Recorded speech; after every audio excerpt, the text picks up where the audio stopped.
allow the children to attend the budget every year. It's okay. Off your mind. It's okay. She Off your mind. like me. Chai! Now wow, people wey suppose talk truth to power don't off mic. And if we talk, now 500,000 they go summer us, call them hate speech. But fear not, my ego don't come. Ingo torchlight every corner, nooks and cranny of all these bad people where they spoil our country.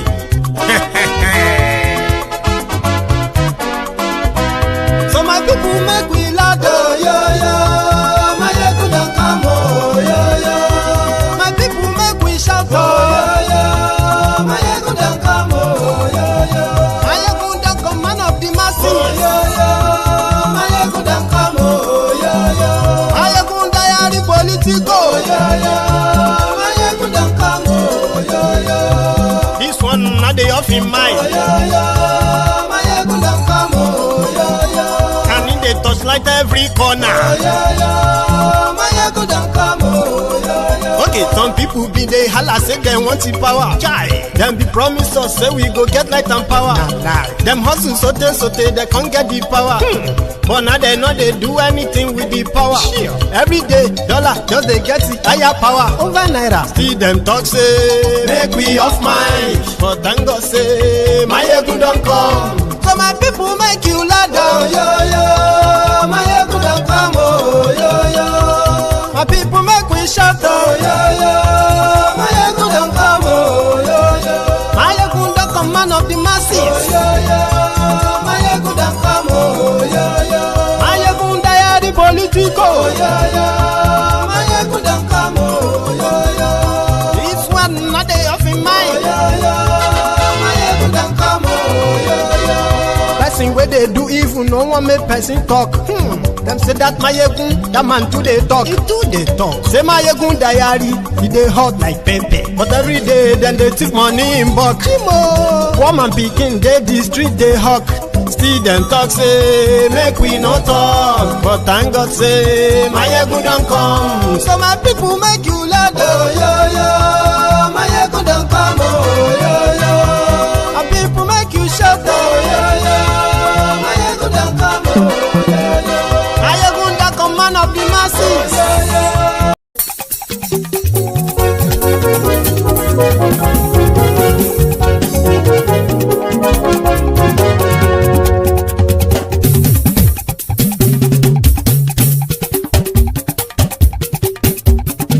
Mayegun làwa mọ̀ làmọ̀ tó dòdòdò. Mayegun diary Mayegun number one. Mayegun làwa mọ̀ làmọ̀ tó dòdòdò. Mayegun diary Mayegun number one. Mayegun ti dé o ọ̀rẹ́ ara ìlú. Mayegun diary Mayegun number one. Lórí Facebook lórí YouTube. Mayegun diary Mayegun number one. Gbogbo bó ṣe ń lọ ni Mayegun já wa sí. Mayegun diary Mayegun number one. Àṣírí ọ̀jẹ̀lú kì í bò níbẹ̀ o. Mayegun diary Mayegun number one. Bó bá ṣe eré àní Mayegun máa wí. Mayegun diary Mayegun number one. Ó sì tún ṣe eré wàá gbọ́ níbẹ̀ o. Mayegun diary Mayegun number one. Mayegun diary politico. Mayegun diary Mayegun number one. Godfatherism kò sí lọ́rọ̀ Mayegun. Mayegun diary Mayegun number one. Ẹ farabalẹ̀ sẹ́ o kẹgọ́rọ̀ lẹ́nu o. Mayegun diary Mayegun number one. Àní Mayegun làwa mọ̀ tó dòdòdò. Mayegun diary Mayegun number one.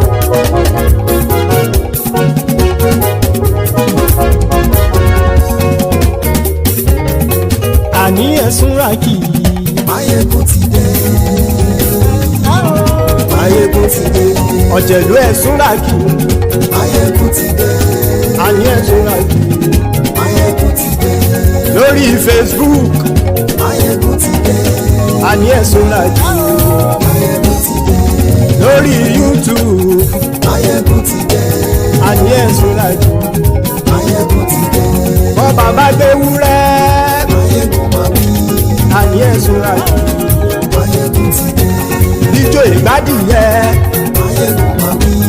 Àní ẹ̀sùn àjò. Máyégún ti dé. Bí pẹ̀sìdó bá rúfin o. Máyégún máa wí. Àní ẹ̀sùn àjò. Máyégún. Today. Hello there. So good morning to you. Good afternoon to you. And good evening to you from wherever you're joining us. It is Máyégún Live. So thank you so much for joining me again. Please, brethren, after reading the caption of the broadcast, please read the description as well, okay? Then like it, share the broadcast, the video, on all the platforms that you think people should watch this, right? Then, to invite your friends and your not so friendly friends, of course. So thank you if you have done that already. And there is also a quick reminder, by the way, and this one is for everyone as well, okay? So I have received, a bit of a report that some of us don't get a notification whenever Máyégún is live or put up any new video. So you may have to take a moment to check your notification on Máyégún's Diary Political. Just go next to that, your subscribed sign also, and then you click on the notification and put the bell up, right? That once Máyégún puts anything up, you will be notified. So, because some of us, we don't know what happened. YouTube algorithm, they say. Now let's talk politics, their politics. Tinubu is described as a kind of a smart politician, of course, produced by the system, a corrupt system, so to say, but he's not alone. But in his own sort of like calibers or level or so, right? Tinubu is considered as very smart. He knows his way around the whole political thing. But unfortunately, when it comes to governance, right, it is pure zero, because you may give that to him, that in the midst of the crooked rogues and criminals that continue to be the options for the people, right, the worst of them still manage to maneuver the rest of them. And he is your president today. But what is the benefit of that if at the end of the day, your supposed power or government impoverished more and even killed more people that you probably want to work for? What is the benefit? That is the dilemma. I think the thiefnubu and those around him are battling. But when it comes to those who are up against the thiefnubu himself, then now and even in the future, and all of the stories that surrounds thiefnubu's character, like, here you get, it is still believed that thiefnubu will still have his way. That means it will still maneuver the rigged system in his favor, no matter the number of those against him. But that's from me now, by the way, this is from me asking that, what is the benefit? If after doing all of that to gain power in that contraption, and the end goal is to destroy lives, or should I say the end result is to destroy lives, livelihoods, businesses, and at the same time give yourself a trophy for doing so well like they are doing right now. So what's the benefit of that power? I may not be able to probably answer that, because we are now in the world where sometimes where you think you are fighting for something that is right, it will shock you that you are alone. But for clarity, especially those of us who are interested, because it can be really, really exhausting, to actually really cope with the amount of information or the amount of things that some of us have absorbed, processed, and come to conclusion that Nigeria is cooked, Nigeria is roast, and only the people are likely going to free themselves. But that is also unlikely, or it's not looking so. Together, it can be very exhausting when you just feel like, man, every day, it's almost the same thing. There is no green light. And as much as some will say, hey, but there must be something working elsewhere. What? So it can be exhausting. Like, you know, we'll keep pushing, because sometimes when people don't understand the consequences of their, you know, actions, inactions, decisions, indecisions, indifference, or even enablement, like enabling these rogues, when people begin to, maybe, just maybe, when a stable number of people begin to understand the effect of the consequences of their actions and inaction and all of that, right? Maybe they'll begin to do the right thing, or maybe they will do the right thing. That's just the only sort of like, you know, in a bit of a hope in all of this. Because Nigeria is hopeless. Nigeria is helpless. But in the midst of all of that, we have like army of praise singers, ass lickers, crumb eaters, crumb chasers, all risers that are comfortable with the status quo as long as they can benefit from it. So it is so hard, you know, but we'll keep showing them to you. So when they now come out like this, you see, another thing is that when people say, but there's nothing we can do, one of the things that has worked so well for these rogues in that contraption that made this whole thing lasted this long is that ignorance in the contraption, right, is systemic, and it is very much intentional. And that is why the highest sort of like, you know, spreader of misinformation, gaslighting, lies, propaganda are those in power. When they tell the same people looking up to them lies, give them false hope, and continue to give them this false hope. And when they failed, which they normally fail, right? When they failed, they blame them. So maybe when the people realize how they are being used, or how they allow themselves to be used, I will begin to cut down the number of those army of enablers, right? Just maybe. I'm using maybe because I personally don't see any hope on the horizon. I do not want to be the bearer of that bad news, but I'm just a realist. Happenings in Nigeria, there are people who pay attention to them. There are people who sort of like see where things would end. All right. And if you are among those people, you will be worried.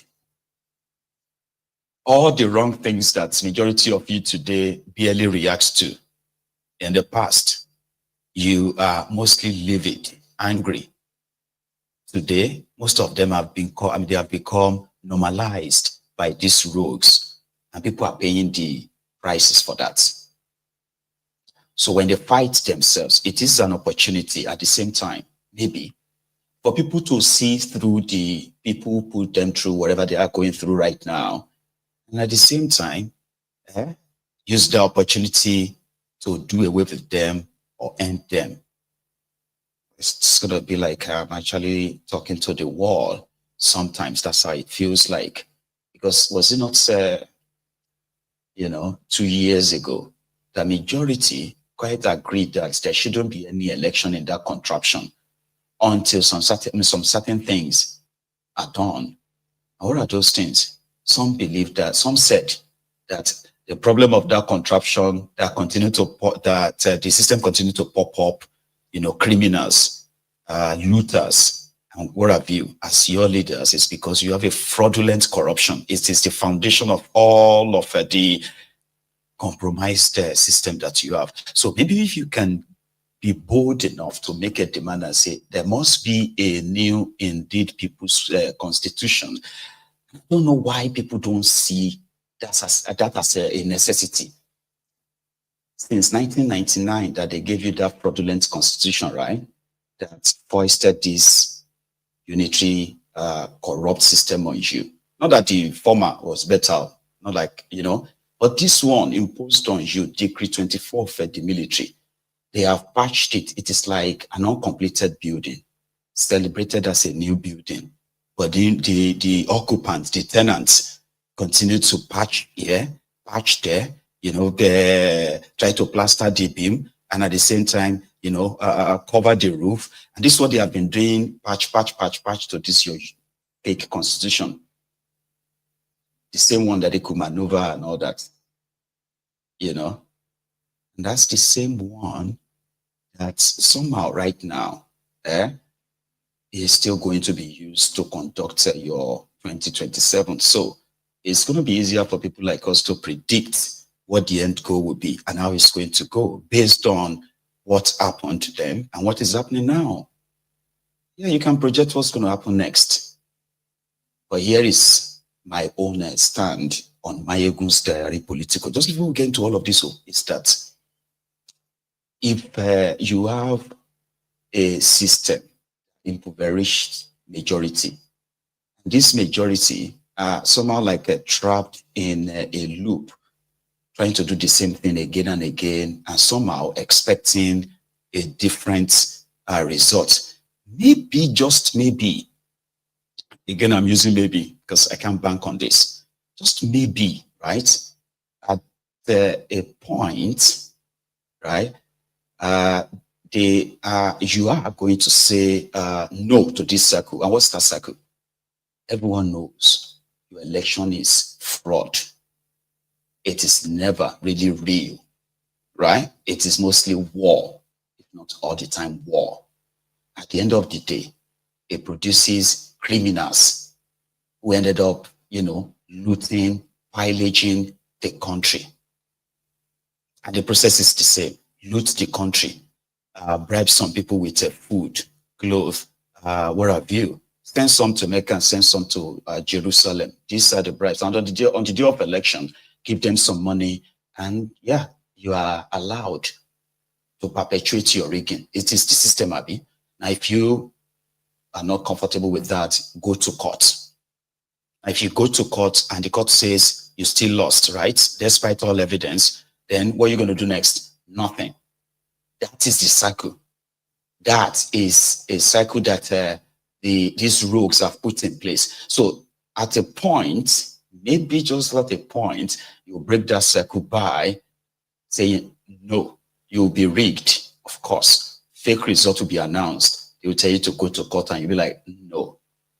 That moment is the moment people like us believes it's going to be the moment of truth. And all the pretenses, all of the hypocrisy, all the tribalism, all of those things that they have used to keep you so divided, from that moment, it could just be like, say, in those Nollywood movies that the charm just clear. And suddenly, everybody will realize that they have been practicing fake democracy. They have been lying to themselves for so long. That cycle is why somebody like me continue to, on the side, enable you who believes that you could challenge them. Not because I believe you can challenge them, but I am also like, what if you get to that, cycle, that point where you're like, you know what, yeah, everybody knows they will do this and that, then, people will just shout and nothing will happen, then something happens. Because I see that happening, right? I just don't know if it's going to be your 2027. Maybe it's going to be another lie you're going to put forward.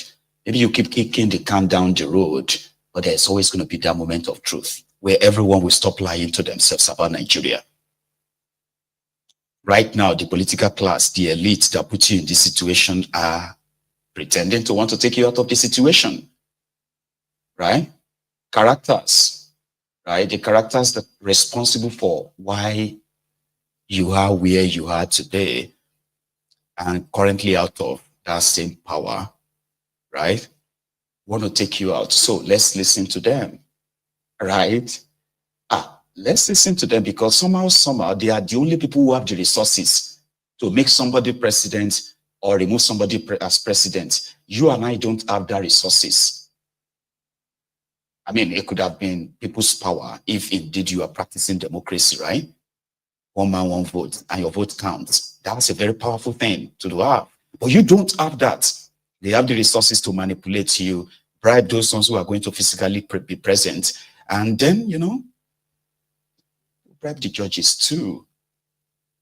So when they are fighting, or they are saying they are fighting, right? Don't really bank on it. Don't take sides, right? Just hear them out.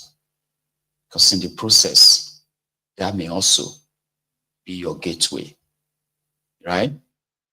To handling the same system that almost everybody agrees, because it is that same system that creates every agitation you are witnessing in that contraption today. Okay? It is that system. Nigeria's system created criminals who took Nigeria money and funding terrorism against Nigeria because of power, control, and whatever else that they are fighting for. Tens of thousands of people have been killed. Those who are responsible are still being called excellencies. They are still being called the distinguished this and that. You have DSS, you have SSS, you have all kinds of secret service in Nigeria who can track people who say something about government, but they can't track terrorists and their sponsor for 12 years. It is that system that created that. It's, you've become so used to it, like we have become so used to it. See, some powerful people are, some powerful people are. There are some powerful people are dying. Lives are being destroyed. Families are being torn apart and the rest of that. But we just know that there are some people inside that place that cannot be touched. They are the sponsor. And we live with that. That's that system. The system where you have, you have a political figure who has his own army. And this army, they are armed with sophisticated weapons, but it is a taboo for private citizens to be licensed to defend themselves against the attackers who have become not only national terrorists, or international terrorists, Fulani terrorists and their co, right? It is that system, I can go on and on and on and on and on. So when they say something, listen very carefully. Because a lot of people just read about headlines, right? And they move on. You shouldn't, That's my own effort. And that is why my platform is not that popular. It can be boring.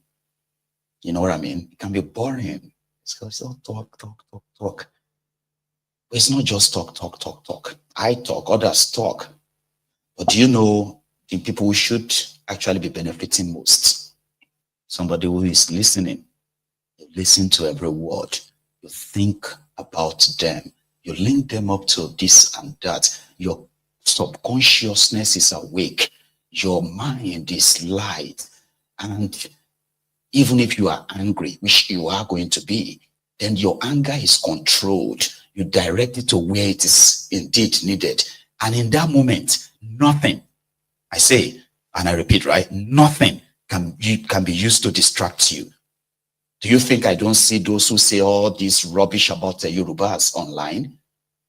Do you think I can just kind of get emotional, right? And begin to kind of talk about those? How dare you? Because they are irrelevant. Lives are at stake. Lives are at stake. So when you listen to Mayegun, you get to a stage whereby all those things will become frivolities. They can never take your time. They can't, or they shouldn't. So you see that part? It can be boring. But if you can listen, not just to myself, listen to these guys, those in charge, those who are anticipating to be in charge, what they are saying, how empty and how ordinary. And at that point, you probably would understand that Nigeria problems have root causes, and the people behind that, they have names. They may be your favorite, and that is the part you shouldn't take side. You should not take side with those who have knives. And guess what? You are the menu on the table. You are the menu. We are the menu. When they loot money meant for education, children who are supposed to get educated, quality education, they will be denied that. When they take money meant for healthcare, right? Millions, young, old, sick, they will be denied access to healthcare, right? And that money, right, is sort of like, you know what happened to it anyway. So the money ended up being spent on non-productive things. So the moment you realize that on their table, there is no Hausa, there is no Yoruba, there is no Igbo, there is no Ibibio, there is no Anang, there is no Efik, Yoruba Ijo, there is no Ijebu or Egba, there is no Nope, there is no TV, Berom, Jukon. There is nothing like that on their menu, on their table. You are the menu, and everybody is holding the knife. So you should listen to them. Should. It's unfortunate that they have so much resources to spend on propaganda to keep people so divided. It's unfortunate. It is what it is. So those who have the opportunity of knowing better, listening to alternative opinions, when it comes to the characters who make decisions that affect your lives, the lives of your children, the lives of your loved ones, you should listen.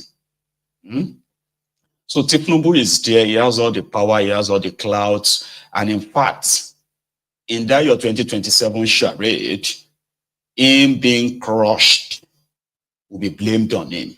Do you get what I mean? You know, Nigeria is a funny place, right? Everybody will publicly tell you that they don't like corruption. Do you understand? But in the long run, if you go into politics and say, I have never stolen a kobo, about almost 99% of them won't believe you. No, they will just say, well, you've just not been caught. Because you are expected to steal. To fulfill all righteousness, you need to steal. So that when people hear how much you steal, they say, or more, 200 billion. Wow. That's Nigerians. They never get angry. It's wow. Can you imagine one person stole 600 billion in this country? This country. They never really get angry genuinely. You know what I mean? And that is why these criminals are celebrities as well around them. Okay, so Ndume, very long story. Ndume was a member of PDP. He joined those who started the APC from PDP. So he's been in that game of them conspiring, coming together, because it's about power. They can tell you all they want to tell you. It's about power. Thiefnubu knows it. They know it. You understand? And that is why the brutality for brutality that is still going to take place, that majority of you are still going to witness, right, will tell you that it's about power. It's not about you. You know, you're not invited to that conversation per se, right? So Ndume says that those who endorse thiefnubu, he actually pities thiefnubu. That no matter how much you all think of what is going on today and the rest, that in 2015, that Goodluck Ebele Lantern was endorsed by 22 governors. Right now, it is believed that by 2027, thiefnubu will have no opposition or nobody to kind of like really challenge him. Different other conspiracies have been cooked up, okay? However, it is still believed that how they want to do them. But here is what Ndume had to say. He is a member of thiefnubu's party to start with, though, right? With Shinwo Kimbaloye. Ndume. Because when we wonder, a lot of the leaders of the APC endorse the president, saying that he's done well, things are going well, and he should go on. So that's the shouts that they were having in that hall that day. This is totally a departure from what happened at the APC summit. Is that a deceitful gathering, or what exactly do you think is going on based on what you have described? You see, things are not working, but yet party leaders are saying it is going well. The president deserves automatic ticket. Well, as I told you before, I have made my mind. I was there, but that was not why I was there. I was there for a summit. And when I realized that it was not a summit, and the voice vote was put about the endorsement of Mr. President,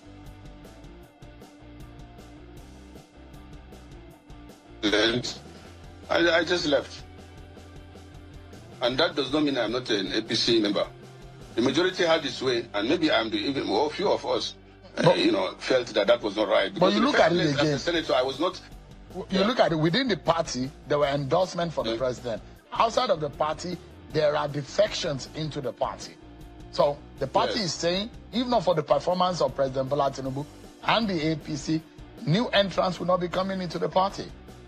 No, I don't think that is it. I don't think so. It happened before, not once, not twice. It happened during Jonathan. It happened when again? That does not...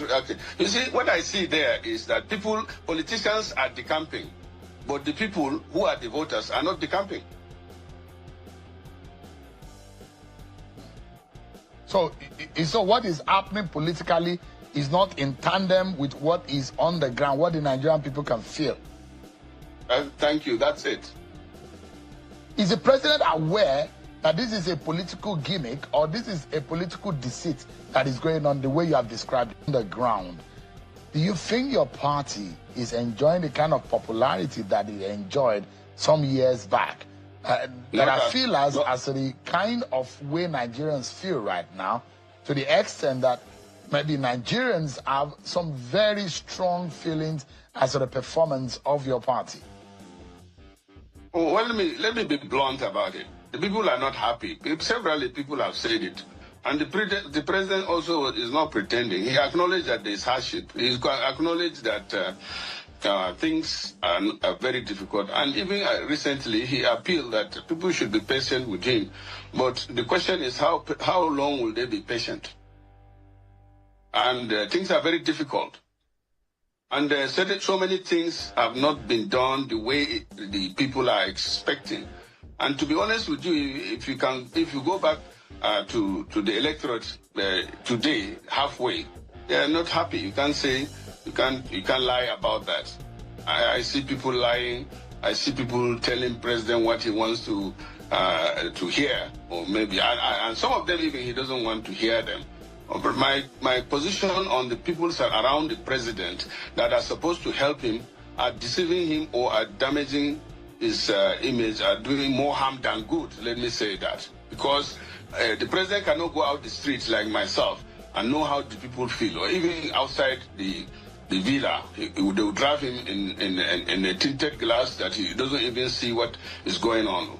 But so it is the people like us that represent the public that you listen to, and then you also get your intelligence from the people on ground. But definitely, except maybe for yourself, things are bad, very bad in the country. Some of them may be because of the bad policies. Some of them may be because of the global situation that we all know. But Nigerians are people that once they know the situation, they are realistic people. But the people that the president has for now are unrealistic people. I said it before, I'm not changing my position yet until they change or president does something. Last time he did a bit of it by changing some of them, but I'm still believing that the government is more or less dominated by kleptocrats and even kakistocrats. That English seems to be unfamiliar a bit to me. Can you explain what you meant by that? Who are these people? Between you and God, Sheung, you are a Nigerian too. Unless maybe... which you are describing it. Perhaps these people are not allowing the president to function optimally the way Nigerians hoped for. Who are these? Do they have names? What are their titles? You mean their titles? And their names? I know them and I'm not going to mention them. You too, you know them. And you are supposed to be the one that should mention them because that's your work. He who alleges a senator, you are the one who is saying that there are kleptocrats in the government. No. And would like to know. No assumptions here. Let me tell you, if you had experts or the right people in the government, things would have been done right. Things are not being done right now. Government, I still believe that the president did not take power in order to make Nigerians suffer. No. He took power so that he would do something, but he cannot do it alone, and he has to get people. I hear one of my colleagues last time, he said the same thing, that the president needs to sack some of his ministers and some of his aides and all that, so that he will bring in better people or experts to help him run the economy. But you are 2 years down. The renewed hope is becoming, people are doubting whether this thing is going to work, because 2 years in it, the Nigerians cannot see any hope. So things are not working from your own point of view. Are there areas is it you working? think that... Wait, Shehu. Is it working from your own end? Are you not in Abuja? I'm asking a question. Things are getting better for Nigeria. Things are getting better. For Asiwaju is on the throne. Things are getting better. Things are getting better. Things are getting better. Mr. President, things are getting better. Hey, things are getting better for Nigeria. For Nigeria is on the way. Progressive government. Things are getting better. Asiwaju, congratulations. Nuisance lele. Nuisance lele. So that was Ali Ndume. And Ndume is pretty much like an open critic of thiefnubu. So many people have questioned his integrity, like his sincerity in criticizing thiefnubu. But in fairness to him, he did the same under Buhari. Okay, he did the same. But thiefnubu and his gang believes that the likes of Ndume and others, they are just playing bad opposition because thiefnubu has done so well, and that is why a lot of supposed opposition big figures have been crossing over to join thiefnubu in APC. But if you come to think of it, you can't really throw everything Ndume said away, because there is something I tend to understand or come to understand about how Nigeria rigged system actually work. All right. And I'm talking about, using the word rig now, rigging. What they usually do with their rigging, in my own understanding, is that when it comes to northern part of Nigeria and southern part of Nigeria, right? It depends on where this guy in charge, I'm using an incumbent now, right? Where this guy is from. Is he from the south or is he from the north? So if he is from the south, he is expected to load and rig every unit. And because he's from the south, there will be no expected riot or breakdown of this or that, right? If he's from the north, when this INEC is to conduct the rigging, they call it scientific rigging, so poor, but they call it scientific rigging. So they will load it from northern part of Nigeria. Even if you did anything in the south and all of that, it will be cancelled. That is why some of them will brag and say one local government area in Kaduna State will cancel the entire voters in Abia State. Because statistically, it is impossible. However, to them, it is far possible. You have not, you don't understand. There are come millions of voters in this and that place. But guess what? If you go into their voters register, 70% of the names in that place is fake, like fraud, fake. Take that to the bank. All right? So this is how they run it. In 2023, what Yakubu did was that in the southern part where you had the PDP before the emergence of obedience, so they initially wanted to do a natural selection, which means it would have been like Atiku and Obi. Their votes cancelled one another. while thiefnubu, she gets still have his maintain his own supporters or whatever voters. But the obedient wave surprised everybody. It destabilized, or I mean, it's kind of like a defeated all evidence, sort of like possibility, defeated all prediction, all expectations, and everything. It was like, oh, Jago scale down. That was where the confusion started. That was why till today, thiefnubu is an illegitimate president. And he knows it. Because they had to hurriedly, haphazardly, unprepared, begin to load numbers here and there. And all the numbers were not matching. But in northern part of Nigeria, right, they still managed to squeeze some of those fraudulent numbers for him. Like what they did in Kaduna and the rest, right? So if the North is sending a subtle message to thiefnubu, right, that it is going to be OTP. Again, like I said, just listen. Okay, listen. Don't say nothing, because it's going to be interesting, right? So right now, it is now going to be left to thiefnubu. If, for example, this their coalition talk, coalition this and that, they ended up making Obi their candidate. To some extent, too, it will be easier because he's the incumbent right now. He's no longer outside, he's in there. So it will be easier to load it halfway in the south, and load it most of the part of northern Nigeria. Here you get, you know the back end, I mean the background of that.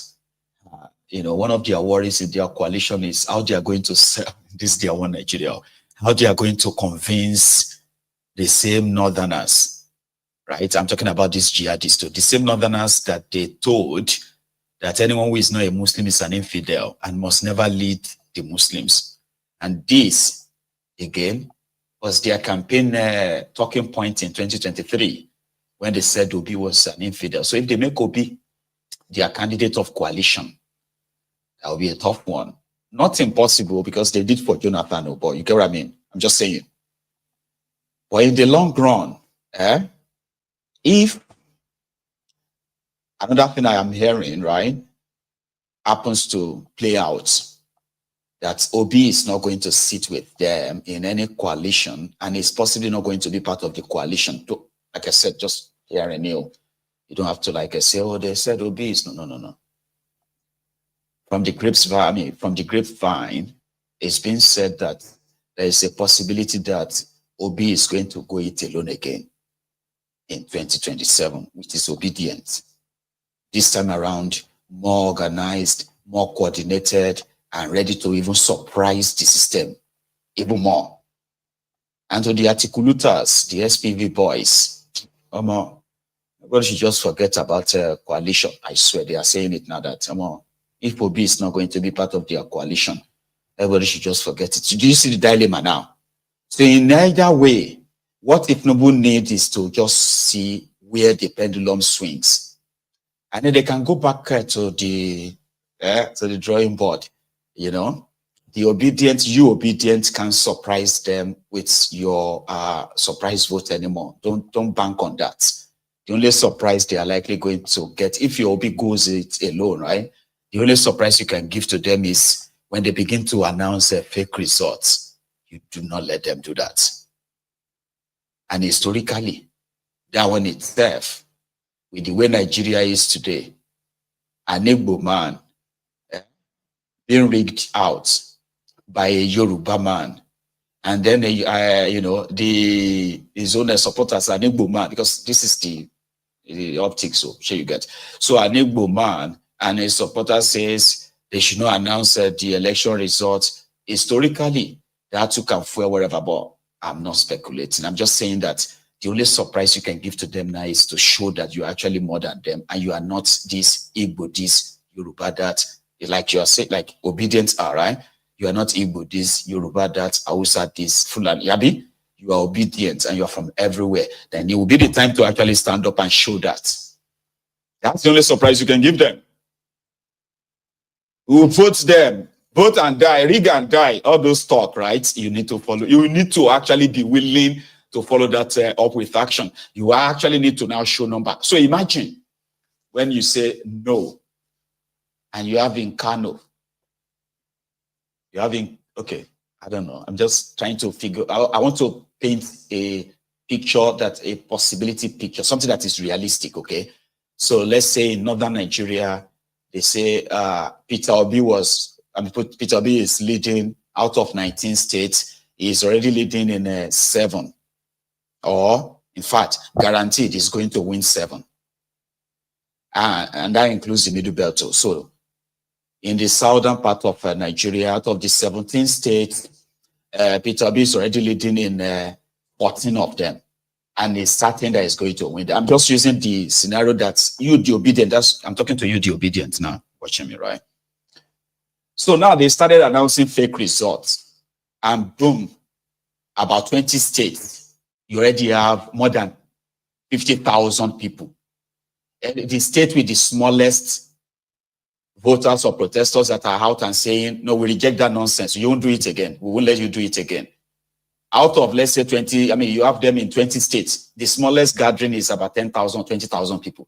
You have 100,000 in Port Harcourt. I mean, you have like maybe 500,000 in Rivers, Port Harcourt. You have in Lagos, you have like 1 million people on the streets. Even the Ronukus will run away. They know they work for free. All those crumbs that they give them. Those of you would see them online backing like like a shark. And they burn you where? We'll show you. You know, all those nonsense they are doing online, right? You need to actually be willing to be up madness for madness. You get what I mean? So that moment, nobody is going to say, oh, it's an Igbo man that is this, or it's you know what I mean? They will be like, this is the moment. That's the only shock out. Even if they bring their soldiers out, at that point, Baba, it's going to be a turning point. That is the thing you should be working on. And I promise you, from what I have seen so far, they're actually planning that. It is a different topic if they do it or they don't do it. They're actually planning that. Just for your information. So if I have any Ronuku watching or listening right now, there may be a lot than what some of you have been so used to. Permutation, all this permutation and all that, right? Right. So Peter Obi sat with, we are talking about the obedience now, okay? So Obi sat with Rufai, and they were talking about the state of Nigeria. And it was that moment he sort of like responded. Those who claim that why is everybody, or you, the obedient, why are you so angry with the thiefnubu? As if to say now, you, the obedient, you are the only ones affected by the removal of subsidy, which they gave to themselves, which is actually renamed. There is no removal of any subsidy in that regard, in truest sense of it, right? But people were saying, I mean, these guys were saying, hey, but Obi said he was going to also remove it. You get what I mean now? So Rufai sat with him. They spoke about all this stuff. Most of these things, he probably spoken about them before, right?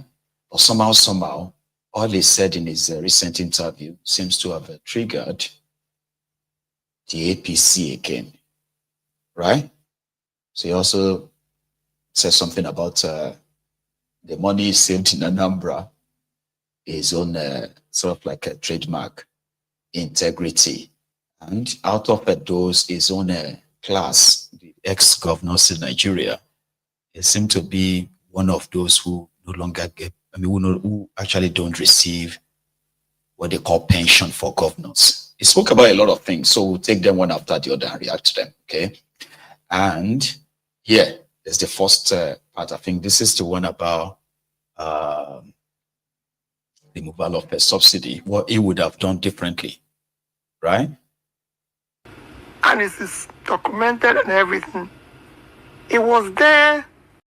I was surprised when you said this is about Christians. They should have even said some things that I said. I did that was positive, or I said I was positive. But let me tell you, I've consistently maintained that I would have removed the fuel subsidy.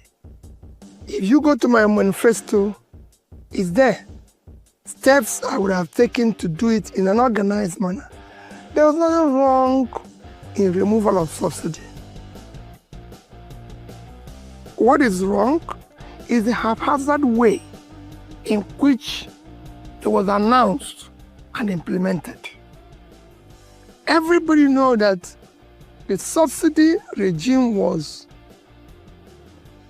a solution of criminality, that there was a lot of corruption surrounded with it, which you needed to bundle that aspect out of it, do it in an organized manner. And since you're doing it for savings, we're told we're doing it because we don't want to continue to borrow to continue the subsidy. And the removal of it will be able to have available funds to be invested in critical area of development. With honest things, billions saved. Where is it? Where is he invested in those critical areas of development? They said they've given the money to the governors. That's what. No. They said they've increased their FAC allocation. Rufai. They said most of the states have been able to pay them. Everybody knows what critical areas of development is. And I say it morning, afternoon, night. It is education, health, and pulling people out of poverty. Rufai, is any of these three, has it improved? No. The Minister of Health said they're getting new primary health care centers. As regards education, they said they have done NEL Fund, where they give student loan to people. As regards infrastructure, they talk about Postal Road and other things. Let me just finish, Rufai. What I'm saying is, if you look at this, so you have removed this. People are paying more for fuel. It has escalated cost of everything, and we are not seeing where. The same thing with what you're talking about, issue of Naira. There's nothing wrong with floating your currency. There's nothing wrong in even devaluing your currency. But Rufai, you do this when you have productivity. What devaluation or floating does is that your currency becomes, in terms of value, low. You attract investment. Your products becomes unmarketable. But where we are unproductive, you have nothing to sell. So it's a double whammy. So in all this, I would have done the same thing in an organized manner. And when people say alternative economic policies, I was surprised. Okay. So that was him there explaining that he would have done it in an organized manner. You, is a critic who probably don't understand economics and all that. Maybe I can help. I'm not an economist, but layman kind of explanation, just for these conversations, conversational sake or for education sake or purpose. He is right. You know what is lacking in that contraption, like in truest essence of it, right, is sincerity, like honesty that is expected of public servants. Because you see the name? Public servants. You are serving the public. Everything you are doing there, you are doing it in trust for the. So you take loans to build infrastructures. The economy improves. The economy pays back the loan. And the infrastructure continues to serve the people. And the government continues to make money from that. Loan is repaid. The stress of the loan on the economy, the burden of it is withdrawn. And the society continue to live peace. But that's not what you have in Nigeria. You know that. So when you take money and you designed ways of plundering it on bogus contracts, how can you explain taking the loan of $500 million? Just with the title from what bank? $500 million for women empowerment. And then you and I know what women empowerment means to this guy. Guys, $500 million. They took $270 million, right, to fund the End Malaria campaign. They had to borrow money for that. And you all know what that is. I'm only giving you these ones that kind of come to my head, okay? But it's also right that if when they said they removed subsidy, okay, and you're like, you know what, this is how much you are losing to paying subsidy, but people are going to have to pay more. But here is the immediate sort of like support, medium support, or midterm rather, midterm support and long-term support. A plan in place, because you are taking some money from some place, trying to reinvest them in certain place. And people are going to feel so discomfort, right? But it's just going to be for a certain time. So if there is trust, like honesty with their dealings and honesty in their dealings, by now, you would have started seeing, come on, man, look at Ghana. Mahama took office in January, right?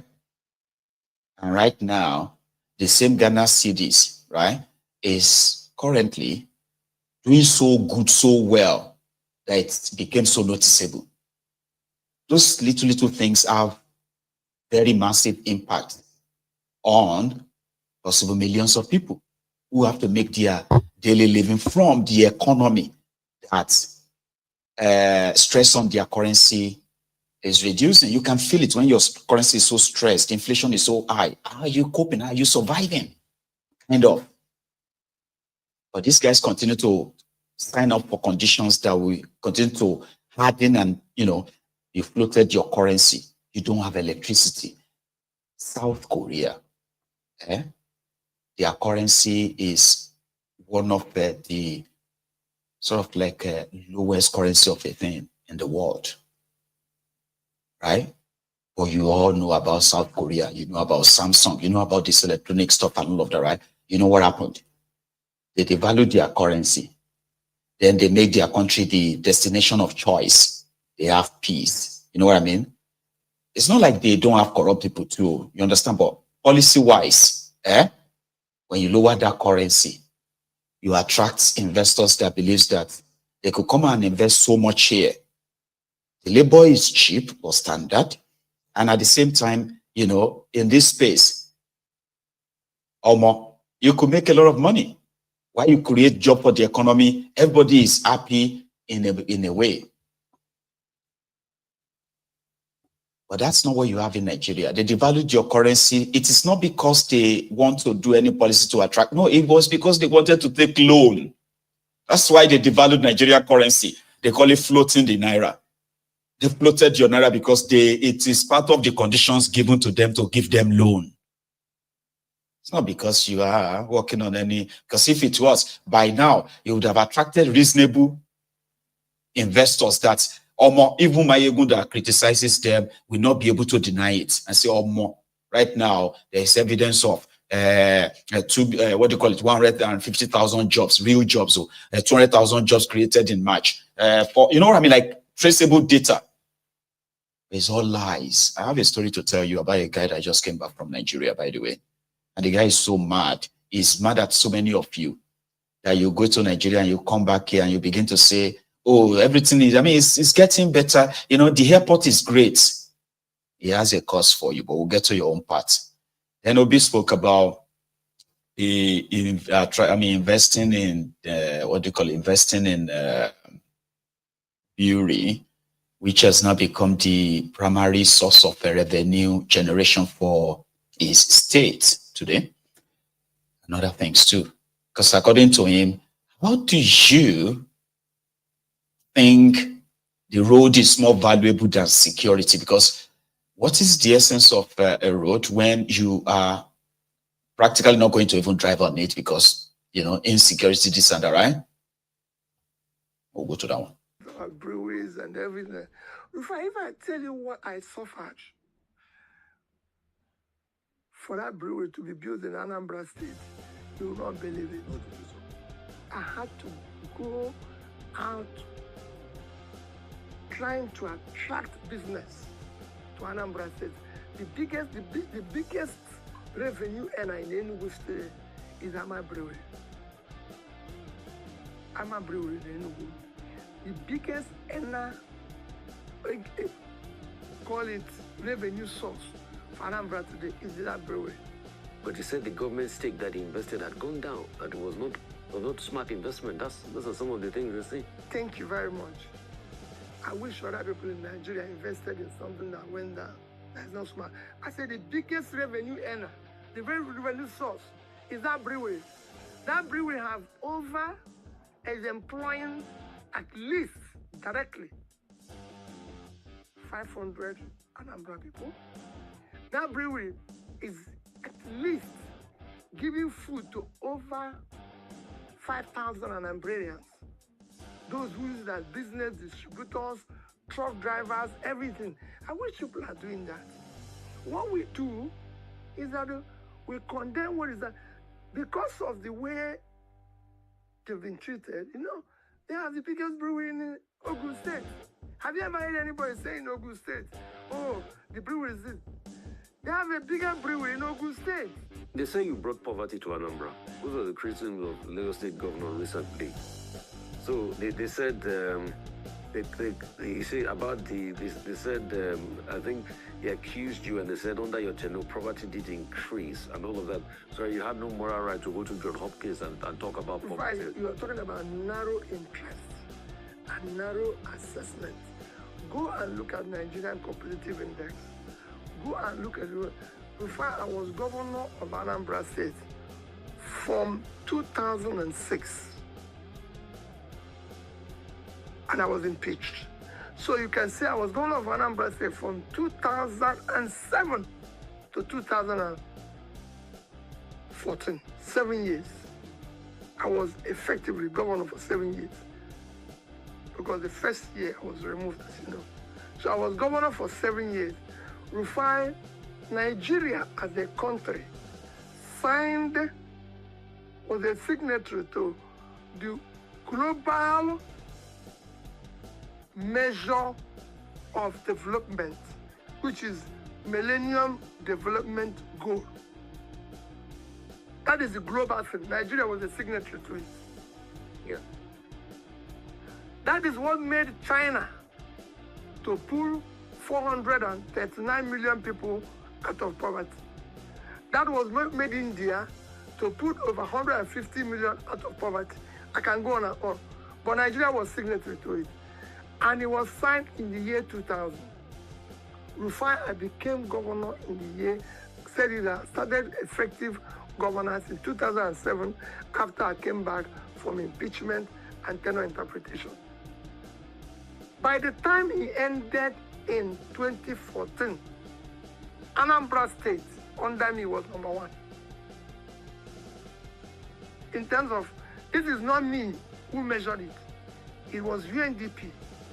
I was even invited to United Nations to come and give a speech on what we did. I was #1. I was #1 in education. Health had improved and everything. I can go on and on. So when you now have a distorted result, to say, go and look at World Nigerian Competitive Index. Go and ask people who were involved in fighting poverty in Nigeria there. Tobacco and all that. Go ask them. Who was it? Ask all the donor agencies. Who is the first to pay his counterpart funding? Ask everybody. The only thing I didn't do well Rufai said, I wasn't in media. I wasn't going about paying media people, advertising myself and everything, because I didn't have a little bit of concern about giving people money, because it was public money. That's all. Otherwise, maybe if I was advertising myself, nobody would be. But to show you what it is, Rufai, come, I live in Anambra today. The only place I have a house in my name, owned by me, is in Anambra State, in Onitsha. And if you go, I'm inviting you any day in Anambra State, let's walk the streets. And people will tell you, who is this man? Okay. Breweries. And disappointingly to maybe some of you is a critic, is saying the truth. I mean, you may disagree, you may probably kind of like believe that it's irrelevant. And I saw a brother who said, what is the usefulness of saving money in the bank where there are no roads? And I love the part where he said, under me, where that was not the case under him, evidently. And no matter how you kind of see it, think about it this way. When Obasanjo became the president of Nigeria, right, the total money, Nigeria didn't really have money then. I mean, didn't have money in the foreign reserve, but the total money in Nigeria's foreign reserve, right, initially, I think initially ceased because of sanctions against Abacha, right? Initially ceased. So the total money in Nigeria's foreign reserve then was, I think, $3 billion. You get? And the total connected lines in Nigeria back then as well, right, was maybe less than 1 million, it was said. The Nigeria refineries were pretty much like half dead too, right? You know, but I'm not saying this to praise Obank Baro and all that. No, I just want to give an example, an instance of what that contraption is and why anybody who tells you that Nigeria needs a good leader, so good leader is relatable anyway, right? Nigeria needs a good leader to set things straight, and that's it, everything will be fine. But what happened after he's gone, right? Is he going to like, anyway, Obasanjo did. By the time Obasanjo was leaving, when he handed over power to Yar'Adua, Obasanjo had raised, number one, the Nigerian debt at that time was somewhere around 44 billion dollars or something. That was Nigeria's debt. It was like empty, right? So by the time Obasanjo, after Obasanjo's 8 years, right, all the Nigerian refineries were working, not at full capacity, they were all working. And Nigeria's foreign reserve was 42 point something billion dollars. That was how much Obasanjo left. That's not the all. Obasanjo created what was called the excess crude account. That means, you know, they always have this benchmark for, it's called oil benchmark for budgeting every year, okay? So that simply means that, because Nigeria sells crude oil, right? So every year when Nigeria is writing its budget, they will check what is the price of crude oil, right? And what is it likely going to be? So they can then build their budget based on their own benchmark. They may say, well, how much is crude oil, you know, right? Sorry, the barrel of crude oil. Oh, it is $87. You know what? Let's put the benchmark at $60. So if, in 2026, so if we now get to 2026, and surprisingly, the price of crude oil jumps to $100 per barrel, $150 per barrel. So what they usually do is that, you know, when they pay them the money, which is to fund their budget, so they will just remove what $60 per barrel means, right? The rest will be saved. So Obasanjo just saved $24 billion. So he left $24 billion in a freshly created account that never existed before Obasanjo came to power. Guess what? They plundered everything to zero. I'll give you a backstory to that too. By the time Yar'Adua was going, the excess crude account of $24 billion was left with $18 billion. The Nigerian foreign reserve of $42.5 billion, by the time Yar'Adua died, the excess crude account has dropped to about $38 or $39 billion. Right? And when Obasanjo was leaving, initially the Nigeria's debt was zero, but when Obasanjo was leaving, the total debt of Nigeria was put at $3 or so billion. So Obasanjo left a debt of about $3 billion, total debt of Nigeria. By the time Yar'Adua finished and handed over to Egbere Jolantan, Nigeria debt already was somewhere around $6 or so, $7 billion. It's doubled already. And when Jonathan was done, after 5 years, the excess crude account was only at $7.5 billion. After 5 years, only $7.5 billion. Nigerian foreign reserve that dropped to $34 billion. And that's how much he handed over to Buhari. Nigeria's debt, it has jumped to 13-point-something billion back then. Of course, Naira already took his own turn too.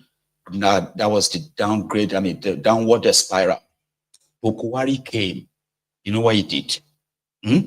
Nigerian foreign reserve, when Buhari was leaving, was somewhere around there, $33 billion. The excess crude account was like zero, doesn't exist anymore. If there's anything in it, maybe $1 or $2 from 24 billion. You understand? So when Buhari was leaving, the foreign reserve of Nigeria had $33 or so billion left. From that, there are 2 big banks in America that gave Buhari over $20 billion that nobody is talking about it today.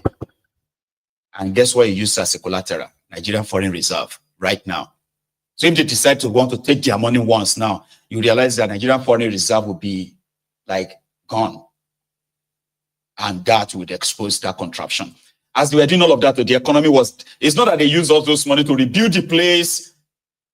Here you get that, you can say, Shey Obasanjo that saved money and all that. So same thing happened to this Obi. Peter Obi, from his own record. That's why you probably will hear some of those things and they will be like impossible. It was said that under him, he was the governor that was given the recognition for connected the most road, connected the most communities by road. After 8 years, this guy left Anambra State with with zero debt, like there was no debt. When the accounting state that holds national debt in Nigeria, Anambra was not one of them. Not a single contractor was owed when he was their government, when he was living, not a single one. Not a single pensioner was owed. Now, these things are like so and so, but they are not supposed to be big deal. That's why when you listen to them, they are like pedestrian, or you'll be very ingenious and dishonest if you think that's actually like a normal thing in Nigeria. You all know it's not a normal thing in that place. So most of what he brags about, that some of you will look at, they are so pedestrian, they're so ordinary to you. That's being so dishonest, in my own opinion. Right? And somebody came after him, Willie Obaino. He plundered everything. Maybe roads that were supposed to be maintained, gone. What do you call it? The schools that are supposed to be funded, almost like non-funded. Things that were supposed to be kind of maintained and built on, gone. Now the money he left, Obaino took the money, squandered the money, and towards the end of his own term, he decided to go and take extra loan and said he's using Peter Obi's money to build the airport for Anambra State. So all that money gone. Soludumbe is there today. Anambra is listed as one of the indebted states in Nigeria today. When they are listing names of states who hasn't paid the pension, who are owing pensioners, owing workers, owing this or that, and Soludumbe will tell you that he didn't do that. I didn't do that. I met this whole thing. Or somebody who left with none of those baggages. is the one you are hating on.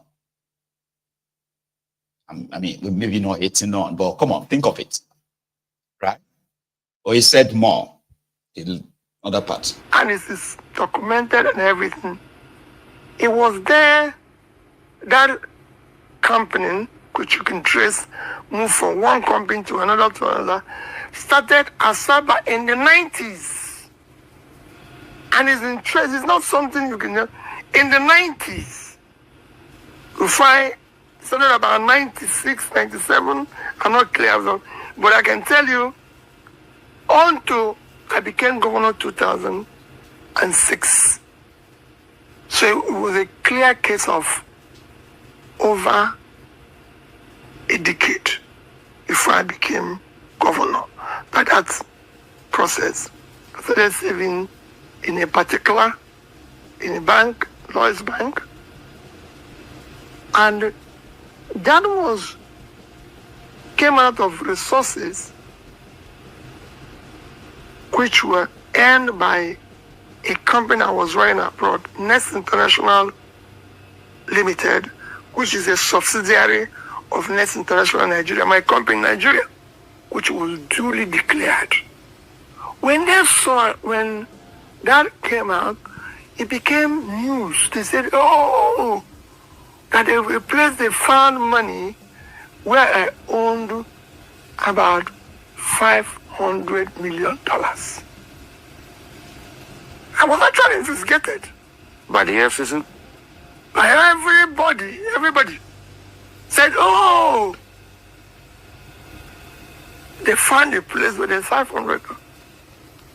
Before I replied, I said, if you go there and see 3%, I didn't say 10%, 3% of what you claim,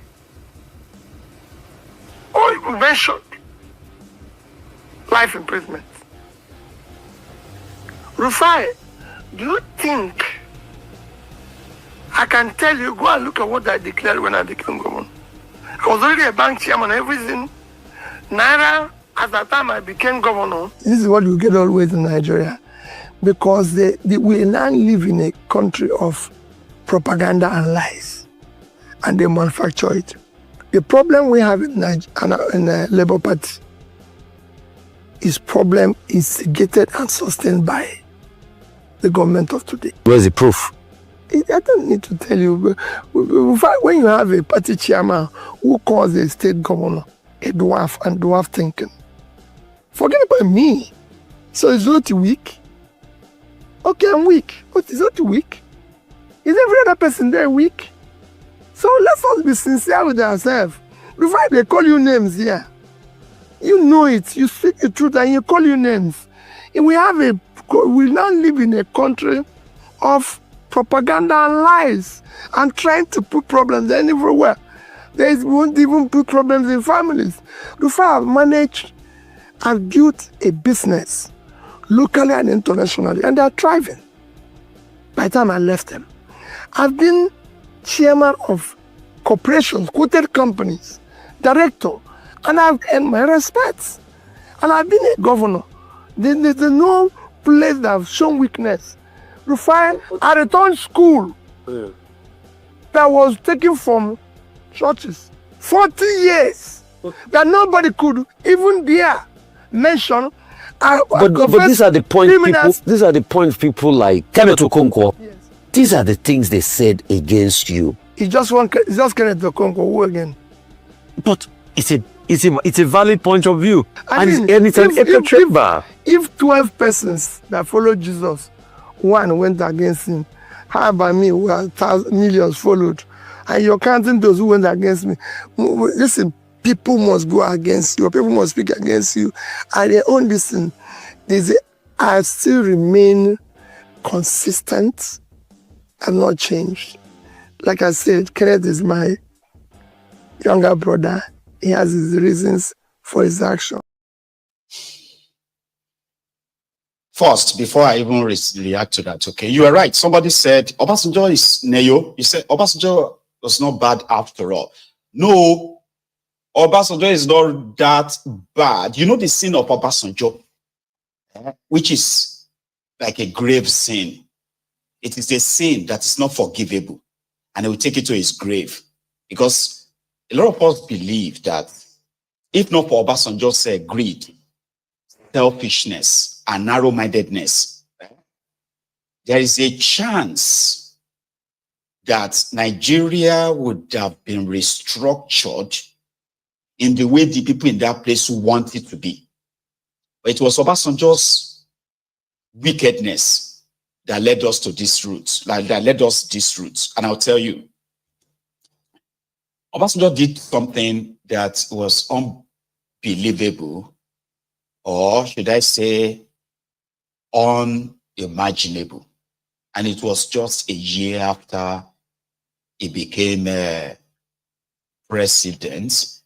And I think about 18 months after they brought him out of prison when he was waiting to be killed. Obasanjo had all the opportunities. So what did he do? In a one fell swoop, Obasanjo sacked all the leftover generals, and then he promoted some new ones, which was like I want to use the word, reform, no, repurposing. It's like repurposing the military in such a way that it would become something that will be molded towards democracy, not these military guys who are already, these fatigued military guys who have dragged on in power for so long. So when Obasanjo did that, I wasn't too young. Then I was young, I wasn't too young. So, and I was probably like 18 or so. Anyway, so when Obasanjo did that, a lot of people expected that there was going to be coup. Do you know that until Obasanjo's second term, a lot of people didn't believe that democracy in Nigeria would last long, would last like this? What did Obasanjo do? He wanted a third term. He keeps denying it. He wanted a third term with all the evidence then, right? When he failed, he just started to punish the whole country. He brought it, within his own circle, there were brilliant minds. You know what I mean? Like those who helped him to at least put Nigeria back on what looks like. But people were returning to Nigeria from abroad, like relocating back. It was a thing. Yeah. He was not that good. Don't get me wrong, but there was something to make people feel like there is a chance. Give it a try. Obasanjo gave people that. And then because he couldn't get his third time, he foisted a sick man on that country. A sick man. And another one that just wanted to be governor. Yaradua just wanted to be a lecturer. After being governor for 80 years, he's sick. He was terminally ill. Obasanjo got all those data. But those around him told him, if the candidate dies a day to election, the election will be postponed for another 6 months until the party affected can produce another this. So I don't know what they plan to do within that space of time. They were expecting Yaradua to die. But he didn't die. And then the rest is history today. So when they couldn't have his way by making Sule Lamido the president of PDP, he decided to go with these murderers, these jihadists. He became their friend. He became their motivator. They've rubbished him now today. Everything is gone now. And he's trying to see if he could redeem whatever is left, but it's far gone. So that's the sin of Obasanjo. When it comes to his performance in office, when he, primary school teacher, they buy car under Obasanjo, primary school teachers. They are getting paid to go and buy cars. And I'm not talking about installment. They were buying cars, putting money down under Obasanjo. It wasn't like rosy, don't get me, people were still poor. But there were prospects, there were chance. And guess what? In that same Nigeria today, his footprint created millions of jobs today. Millions of businesses that his own successors have done so well to destroy. You know what I mean? And so this is why Obasanjo is like, never forgive him. All right? And there are those who are going to say that we never forgive thiefnubu, somebody who went into exile, talking about restructured Nigeria, this and that. Today is your president. They're not even talking about it. An effort to restructure Nigeria, as from their talk, was shut down by Okweye Wambamodele. Remember? He did that. People will be pro restructure Nigeria. time came to restructure Nigeria to regions, so in the National Assembly, as it should be, and the same people kill the bill.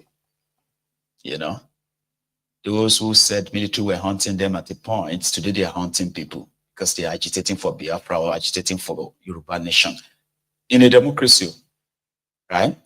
So you know how to say the right thing, and you can give that to him. That's a Peter Obi.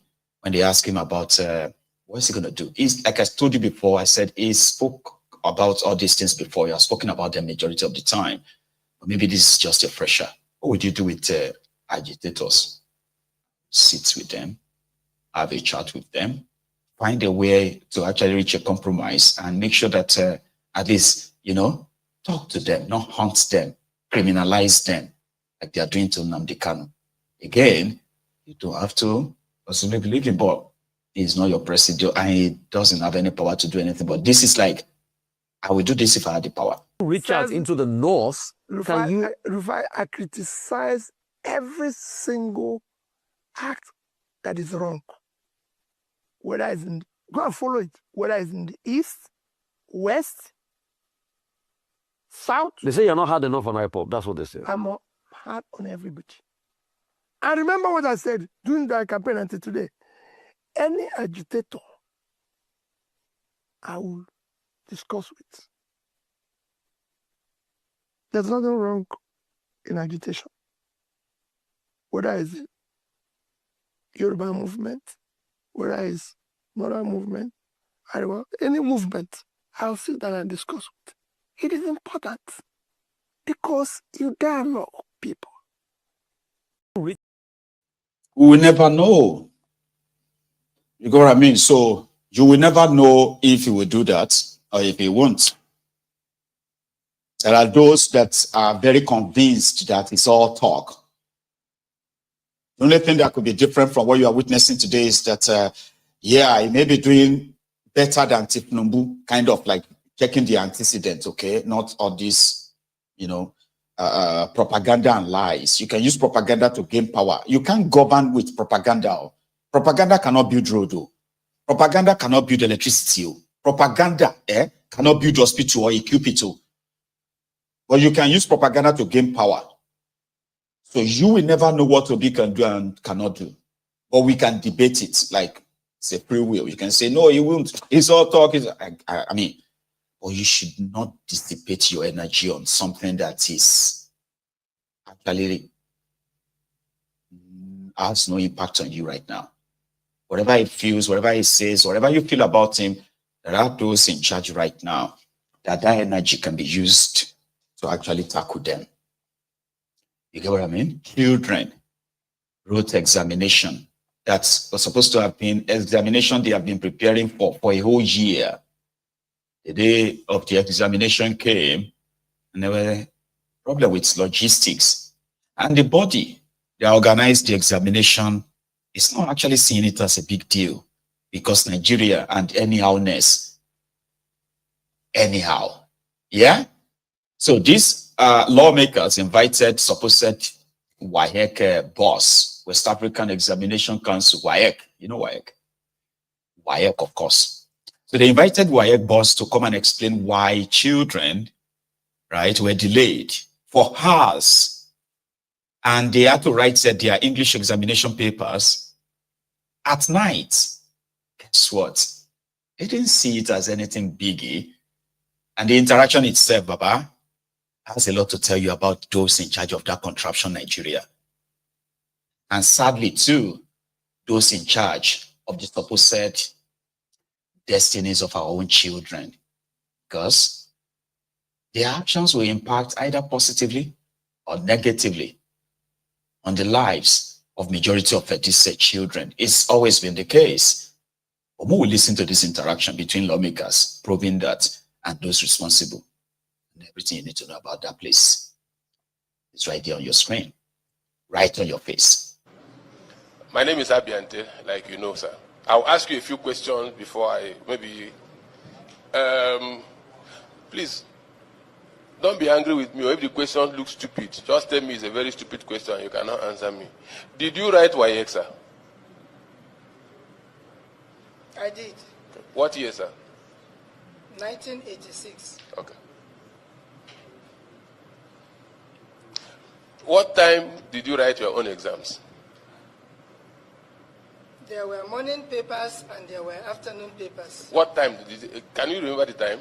At that time, I remember it was 8 a.m. and then some papers were for 2 p.m. And you ended what time? Some of them go as late as 5 p.m. Good. So you didn't need to use candle or torchlight to write your own exams.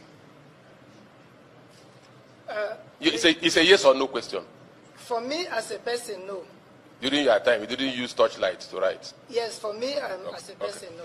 From what happened with the English papers, what was the average closing time for those who wrote the exams in a village like my own village? What? Because it's obvious. What time did they write the exams? Mr. Chairman, sir. No, what time did they write the exams? The average. Because I have on record what they sent to me, so I will also let you know, sir. From the information reaching me, yes, sir. Some places ended at around 9 p.m. Around? 9 p.m. 9 p.m. Okay. And some others ended when? That is the one before me, sir. Okay. Are you aware that some places they wrote the exams till about 11:30? Are you aware? I'm not aware, sir. You're not aware. So if we show proof, will you admit? No, even without showing proof. WAEC is also not limited to Nigeria, am I correct? West right, Africa. Okay. Yes. Which other country did the candidates write exams by 11 p.m.? Which other country? I am not aware of any because... Except Nigeria. To the best of my knowledge... So yes. it's only in Nigeria? To the best of my knowledge, yes. Good. So that is very easy to find. It is a collapse of whatever, logistics or gross incompetence. Am I correct? You have more than one country, 2, 3, 4 countries, and it's only in Nigeria that they had to write the exams by 11 p.m. So other countries did very well in managing their logistics. In Nigeria, we failed. Admitted? Okay. Is it a fact, sir? In my village, there is no electricity. Not even in my own house, talk less of the school. Are you also aware that some people left for the examinations without food? They were hoping that when they finish writing the exams, they will get back to their houses to help their parents cook the dinner for that day. How will a small child, a candidate, wait until 11 on hungry, empty stomach, and the person will be assessed at the same level with the man in Maitama who probably sat in an air-conditioned classroom to write the same exam?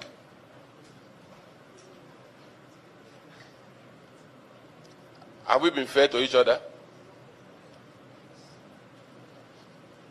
So, what aspect of logistics failed? That's what we have come to. What logistics failed? You suspected that the exams were compromised. You had to make a way out. 3 days before that date.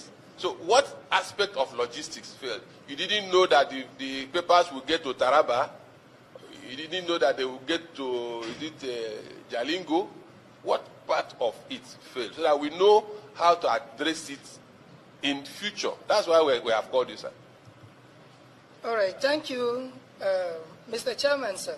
The students were never denied access to food or to any form of attending to conveniences. Like I said, just like when an exam is... So I'm going to stop you again. They were not denied access to food, but you just told us. Maybe I'm not hearing right. You just told us anytime it happens, the candidate, that's what you mean? Did you give them food? We do not give them food. No, yes or no? Did you give them food? We do not give them food. Good. So if somebody has to walk 3 kilometers to go and eat, and it is known that you must walk before you go and eat, how did you suffer the child? I said you didn't deny them access to food. Did you take statistics of the schools in the rural areas to know how many of them are boarding schools, how many of them are day schools? You didn't. Information reaching me, sir, is that the schools. Gave them food. But let me state here that our processes take care of situations like this, because we have instances when there are natural disasters, when the exam is going on. Now, what the examiner is told to do, and once we know those centers, we give it to the examiners, and when they mark, they make such observations known to us, and that factor, that point, is considered in the overall grading. So, like I have said, there are many. So, what you are telling us now is, sorry, sir, to observe that, and it is maybe you make it up. Hold it there. Did everyone hear that? When I was listening to that, right? I don't know if it's just me, and I don't also know if this is like a general human nature. When they box you to a corner, rather than just admit, they will begin to create some scenarios as a backup defense. Did you hear that guy saying, the process they had in place to take care of when there are natural disasters that will affect some of their candidates and their locations and others. So they factor that in when they want to grade them. What does that even mean? Factor that in. Does that mean that if somebody is affected by all of this or this factor, right? You score 15 over 100. What are you going to factor in? What does that even mean in all of that? Like, you factor that in when you are grading them. Are you going to say somebody who scored 15 scored 55, or I don't know? That was how I felt when I was watching that. I was like, I don't get that. So when that guy said, hold on, I was like, yeah, hold on. What are you trying to say? Nigeria. There is more. It's quite interesting though, right? Listen to this part. To observe that, and it is, maybe you make it up, you dash them marks. That's what you are trying to say. No. Sorry. I will now put it to you, sir, that the very thing you told us you were trying to avoid, that you indirectly or directly aided it. And I will tell you how. You suspected that there was a leakage in the questions. No. You suspected that there was leakage. And to make sure that that is not true, you had to change the questions. Good. You allow some people write by 3 o'clock. Some people wrote, you said it didn't affect everybody. Correct? Good. And you kept my brothers, you kept my sisters, you kept my cousins in the village and allowed me to write the exam here in Maitama or here in Abuja. I finished by 5 o'clock. And my sister calls me and says, we have not started. I say, oh, you have not started? Okay, question number 1. This is what they asked. Question number 2. This is what they asked. In this era of internet and phone. So that thing that you said you are trying to avoid, you indirectly aided it. Because between that 5 o'clock and 9 p.m. that they had to write the exams, of course, so they're telling me 12:10. Between that period, head of YXA, people around the rural areas that are affected should have had adequate knowledge of the questions that you asked. Madam, it's like you wanted to answer. No, you are shaking your head. No. She wanted to answer.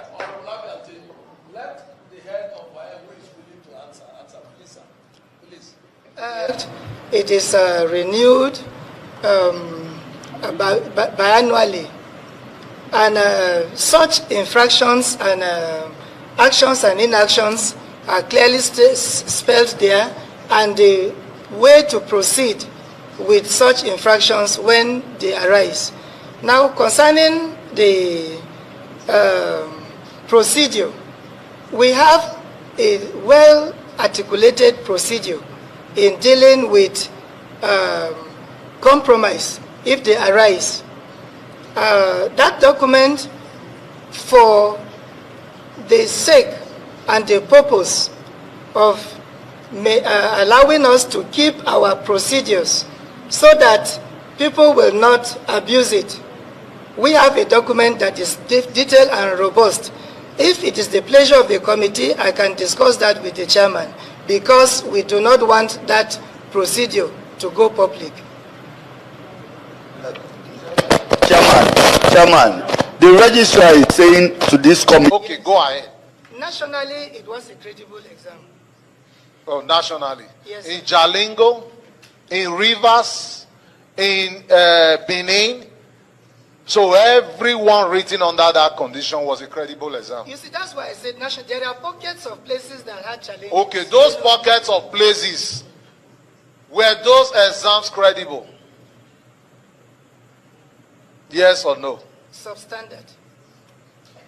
You are redefining my question. I prefer to use the word credible. DPT examinations in 2026. I would want to appeal that everything should be taken into perspective before you claim capacity. The capacity that you tend to have is like my brother now asking you to go and deliver a parcel in brass. You are a very good driver. You have a very good car. But there is no bridge that will help you get to brass. You cannot tell us you have that capacity. Your capacity will end at the waterside because you cannot get to brass. CBT, no sir. You would have advocated for a national seminar, summit or conference, whatever, on education so that we are sure where we are. You don't have the statistics of secondary schools where you can have this computer-based test. There are entire local government areas without a CBT test, writing jam. None. There are local government areas like that, and you want to do CBT exam. I am appealing to you, do not claim capacity where the infrastructure is not there. Whether the minister has given a matching order, tell him that Nigerians are not ready. If he doubts you, he should convoke, not the ones they do in Abuja. They should go and find out for themselves and have the statistics of schools that have infrastructure for that exam. We complain every day that the standard of education is being lowered. Then you're asking people to, objective is just like tumbo. Even somebody who didn't read can pass and have A1. Tumbo. So I appeal to you, do not tell us you have the capacity for CBT test. And what you do here in the name of WAEC exposes us to ridicule within the sub-region. Some of us are regional parliamentarians. We meet our colleagues in other countries. We are faced with this ridicule. We saw your people writing exam by 11 p.m. using torchlight. So please, help. I don't want to sit here and reveal all my strategy. I am the first speaker among the three of us running. So they will spy on me. So you will have a limited answer here today.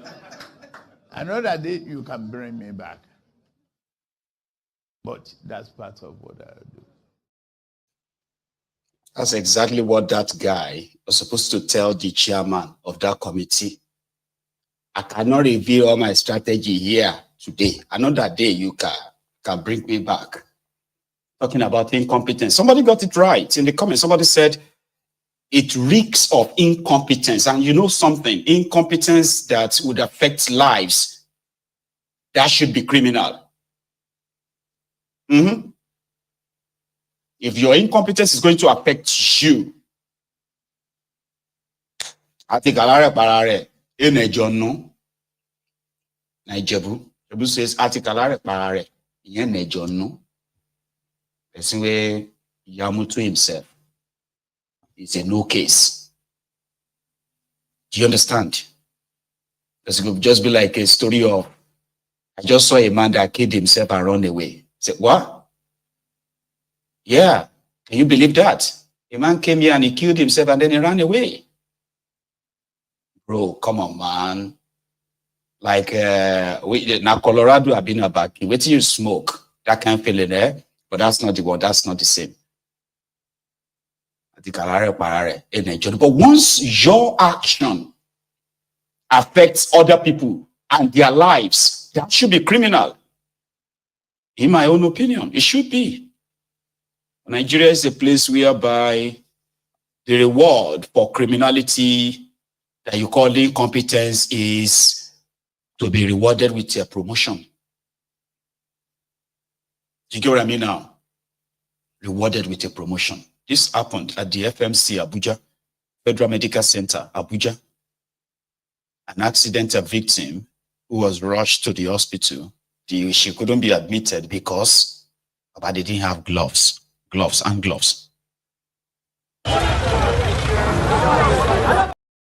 Sorry, give me a second. I'm going to put that up for us. Wait, people, they should bring out the patient. I just see them on the road, carry them. You say people, they should bring out the patient. See what you are saying. It's not. You say people, they should bring it. You, what are you doing? You don't understand what? I have already bring the patient here. Do you want me to do your work? What are you saying? Oh, it's not your work. You are on camera that you are saying it's not your work. You are on camera. You are on camera. You are saying that I'm recording you. What nonsense? I just assist some people. People are nearly dying. I just assist them. You say, can't you call them? See how this guy, see his situation. See his situation. It's something that you are on record, so you are on record. I just see some people on the road. I just assist them. You are saying that. Must you open the car? It's open.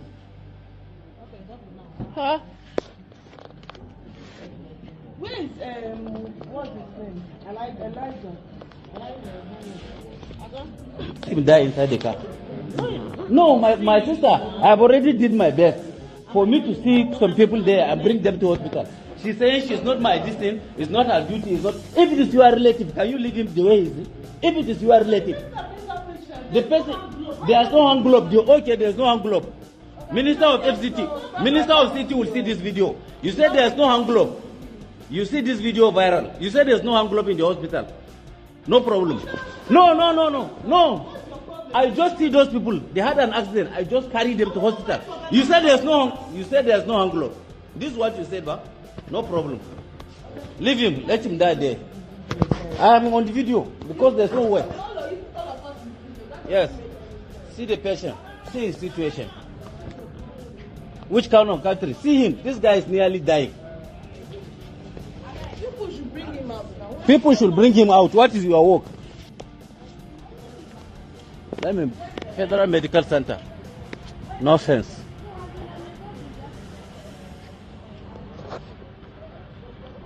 Accident on emergency unit. I brought a patient.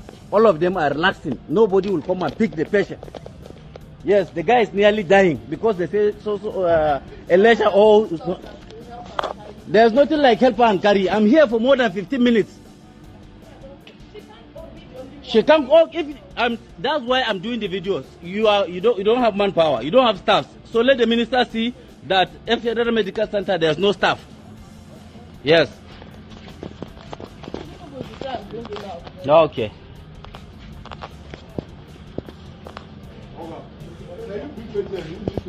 Not a patient relative. I just see them. They had an accident here. I bring them. You need what? What are you guys doing? What are you guys doing? If you don't have manpower, tell the honorable minister, whosoever, that at least you need more staff. Let him die. Bring patient. So now me bring patient. If I bring patient to hospital, you want me to carry the patient, do all the necessary thing for the patient.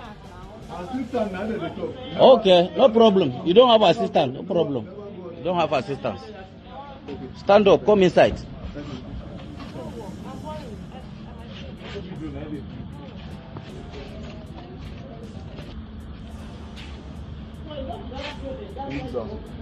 Go inside. If they like, let them take care of you. If they like, let them allow you. I will not open anything. I just see them on the road. They had an accident. I brought them to hospital. It's an emergency something. So if you like, leave them, let them die. If you like, take care of them. It's an emergency. If you like, don't treat them. Yes, I have already did my best. I have already did my best for me to see them on the road, bring them to the hospital. There's nothing that I can do. I don't know them. No one among them that I know.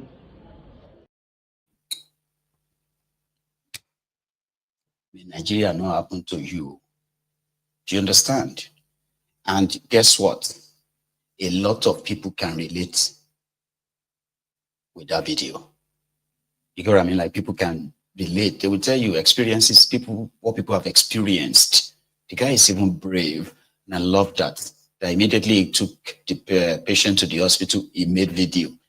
If you find yourself, because right now in Nigeria, you are not allowed to, not that you are not allowed, but common sense is that majority of them have grown to become what they call the common sense of minding your business. It's unfortunate, right? Because rather than you, who is a good Samaritan, helping somebody to be praised so as to encourage people to do the same, right? You may end up in the hands of the Nigerian police that will extort you, extort your family, and they may even try to charge you for murder. That somebody just died. So because of the lot of people just want to mind their business. And I love his own initiative, right? No, I'm not going to look away. I'll take him to the hospital, a federal medical center. This is the Federal Capital Territory of Nigeria. This is your own Washington of Nigeria or London of Nigeria or any other capital of any country in the world. Your Abuja. It's all about optics. See, a guy traveled to Nigeria. I bookmarked this. I saw it on Twitter. And it's very, very relatable as well. Okay.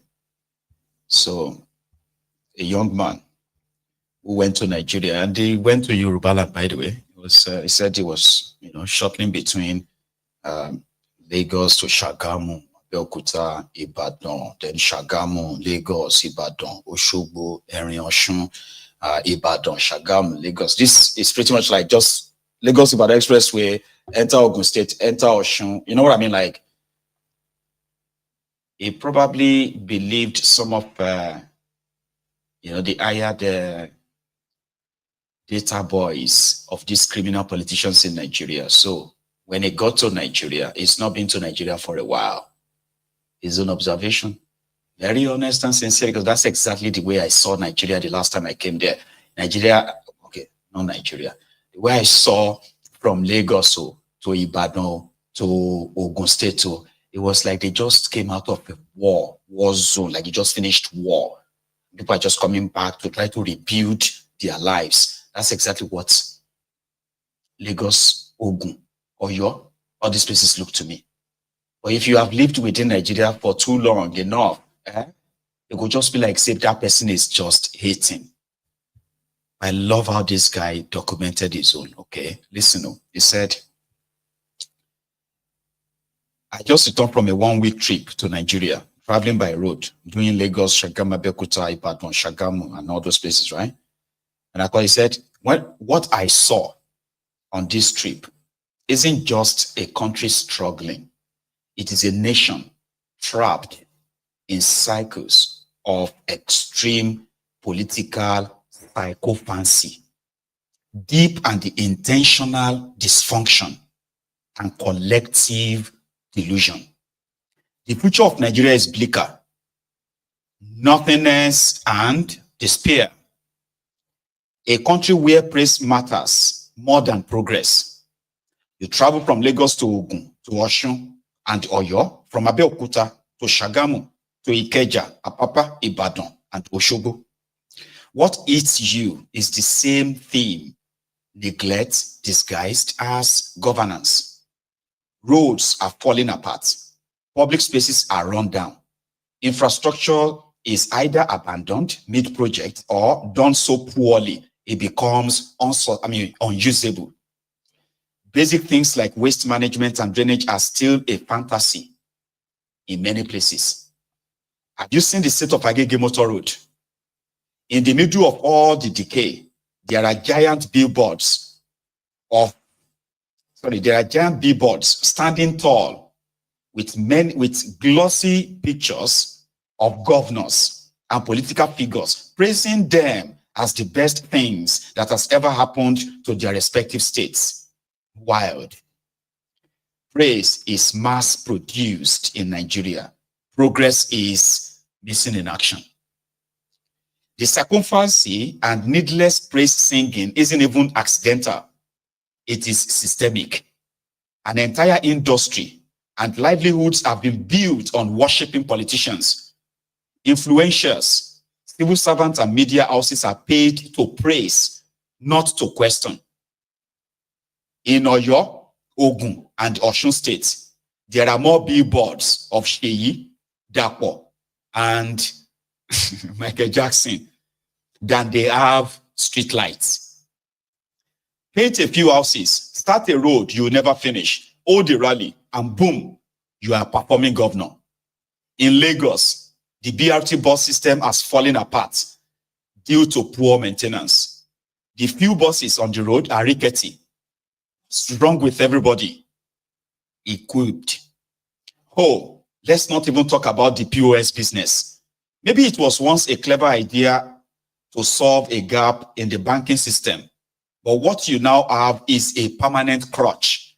All of you have accepted that you shouldn't be able to access your money without paying someone else to do it. Banks. So the banks close branches. ATMs are either down, empty, or overcrowded. No one is even talking about fixing the core issues again. You've just normalized POS as the solution. The lines are endless. Congratulations, Nigerians. You have solved the problem by creating a new one. Everywhere you turn, lawlessness just exists.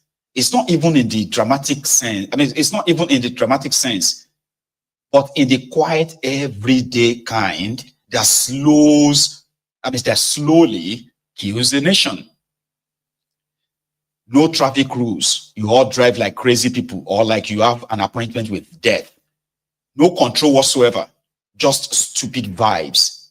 Let's not start with the rot that welcomes you when you step into public institutions. Overstaffed and unproductive brats. You ask a simple question and you are directed to 4 desks. Buying and selling is prioritized instead. It all ends with Oga wetin you bring. The airport, oh my God. Some of you travel abroad. Come back to Nigeria and claim you can see the development or growth at Nigerian airport. Shame on you. Immigration officers ask for tips like they are doing you a favor. Customs and NDLEA officers nudge you for it. No, these are not isolated incidents. This is the system. And the people, tired in a dangerous way, a quiet surrender, you are all laughing at dysfunction, adapting to nonsense. But what can we do about it? In quotes, this is not resilience, this is trauma.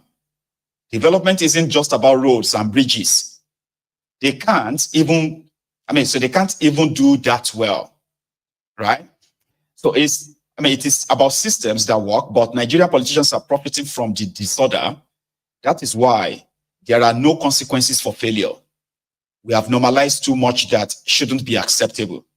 Celebrating mediocrity and rewarding corruption is exactly how a nation is set on a continuous path of decline.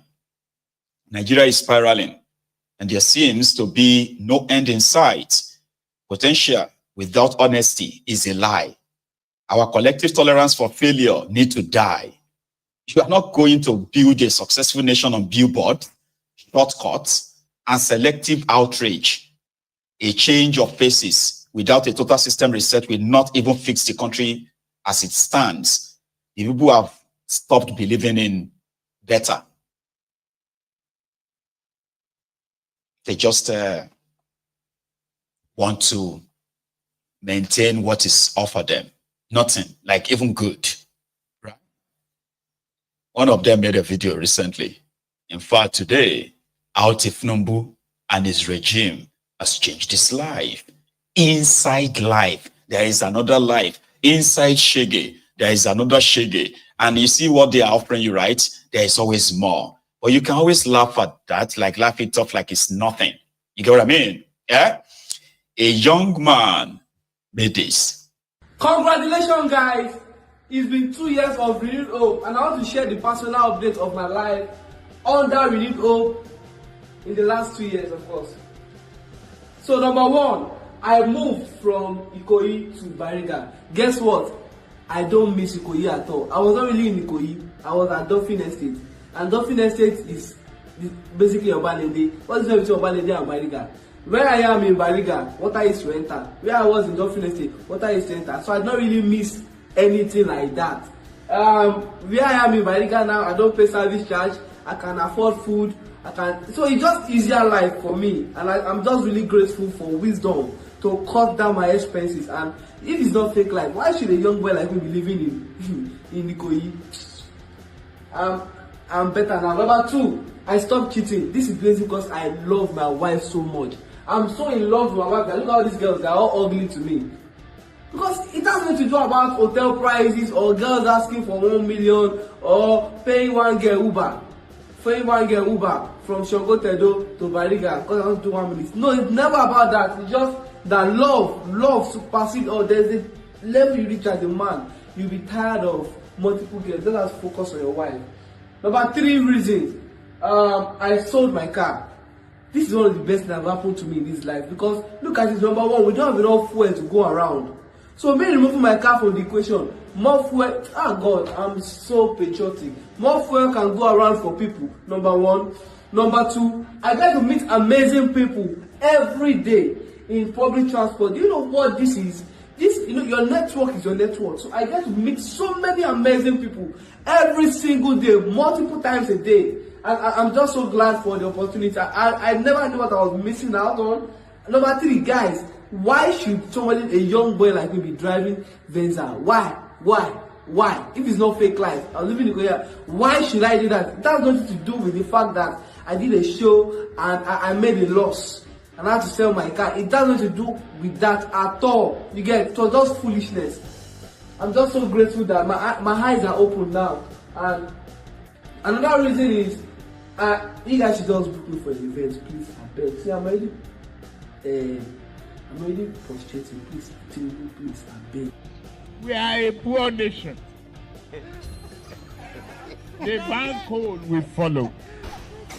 They say firewood, not smoke. They say we need to plant more trees. And they are not giving us money.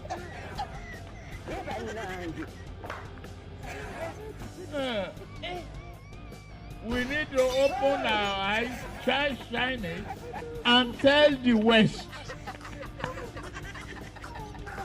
If you don't guarantee our finances and work with us to stop this, we are not going to comply with your climate change.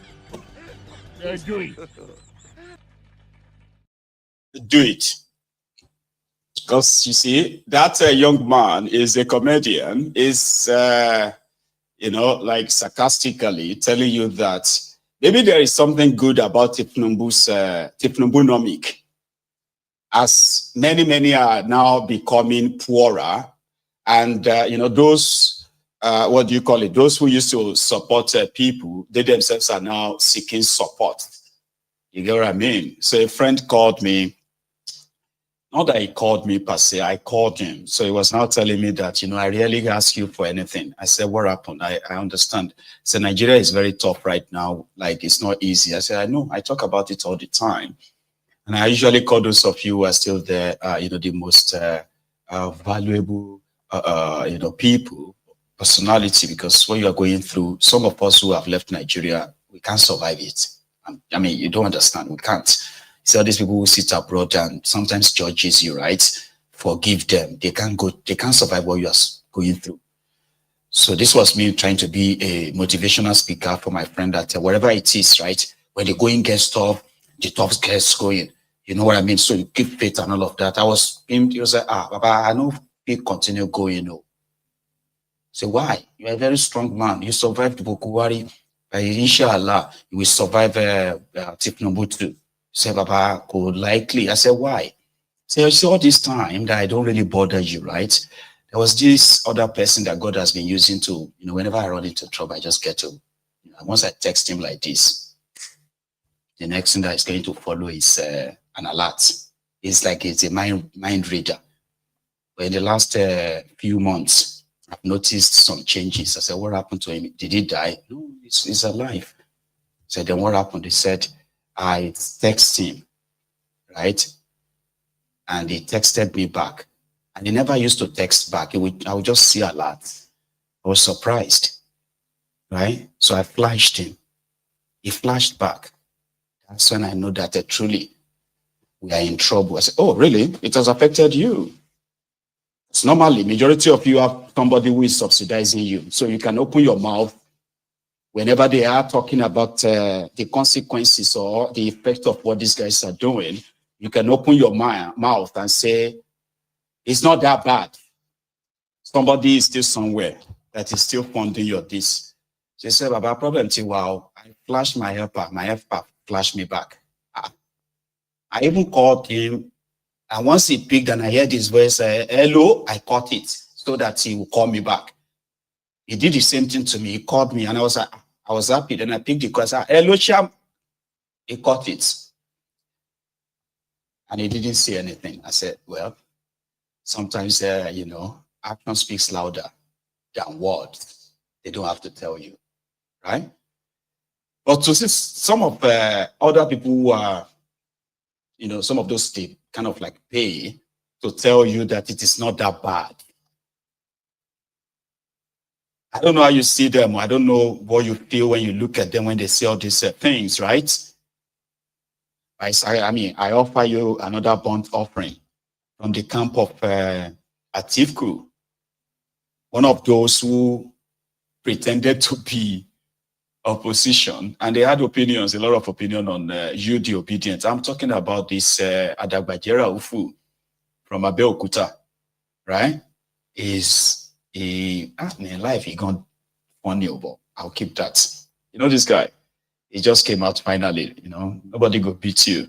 So he finally came out to say, like the Ane Bulaba, they are all jumping ship to go and help thiefnubu in 2027. His reasons. Thiefnubu is a very smart, brainy, this and that. He met thiefnubu yesterday. Today, Baba is sold. And you are agreeing, you have to know that the touch point at which is answering those questions are previously reflected. And you've never invited me to an interview giving the question before I come. It was like that. I asked him, let me share one. So the president was mentally and psychologically alert. Oh God.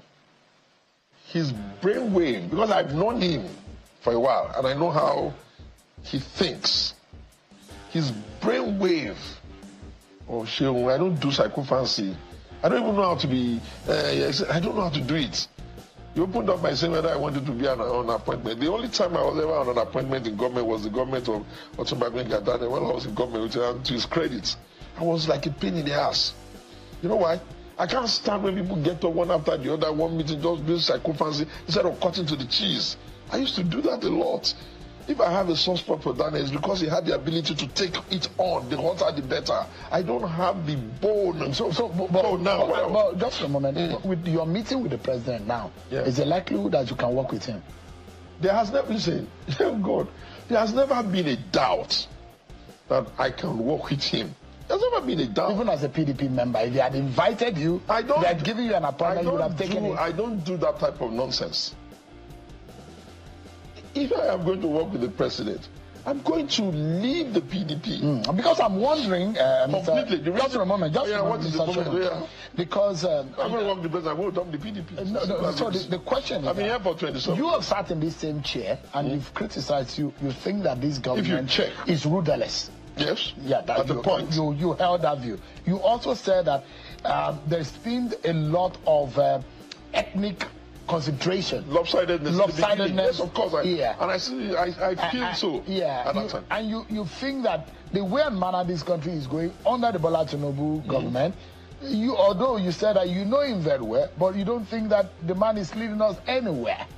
Those are some of the views that you have shared on this program. Do you see all those thoughts? So let me help you.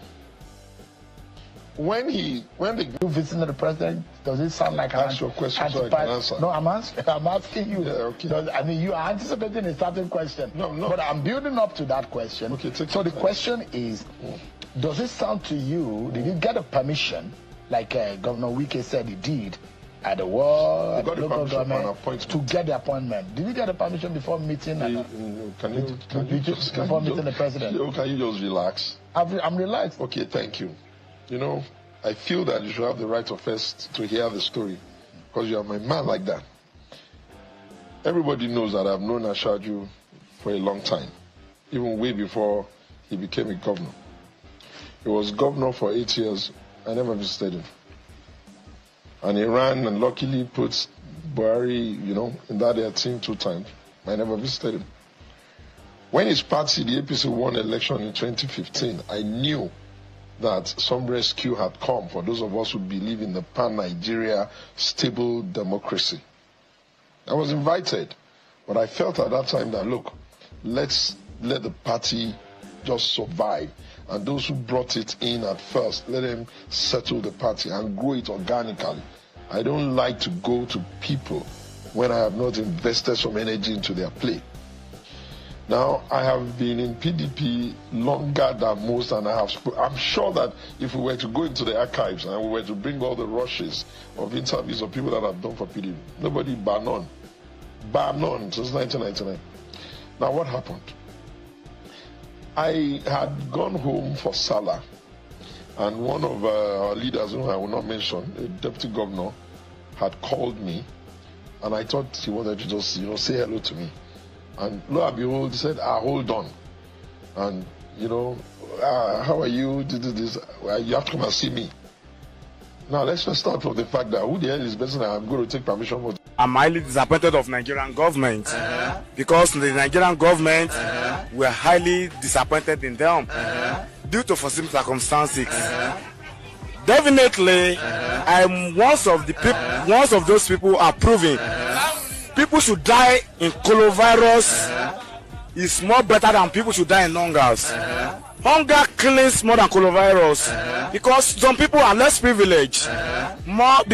Due to foreseen circumstances that I said it, some people are less privileged, which they are based on daily pay, which are not even based on salaries.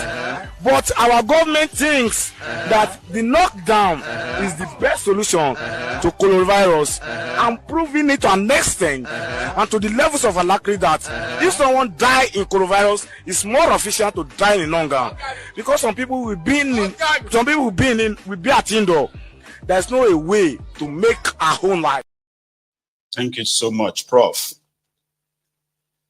That's Shegu Showumi, by the way. I mean, once in a while, I have to bring you those duplicious clowns.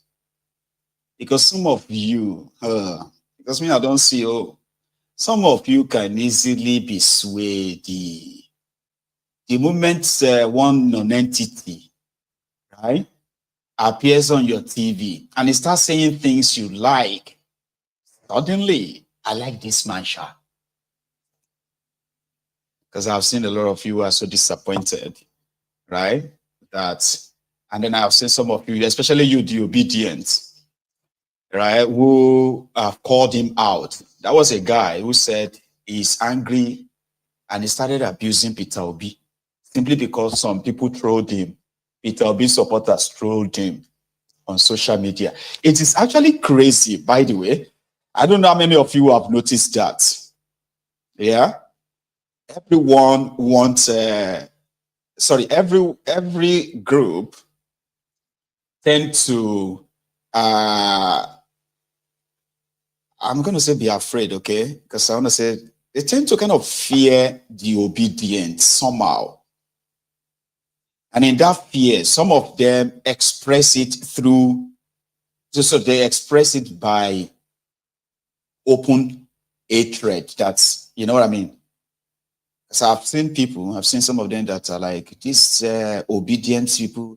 They are like terrorists. They are dangerous, and it is the obedient who gets attacked. They have been the only ones on record who have been killed because of election in the recent past. There's no record of them, you know what I mean? So, and it is because, you see, it is because it is believed that you are so organic and you don't even know all of them.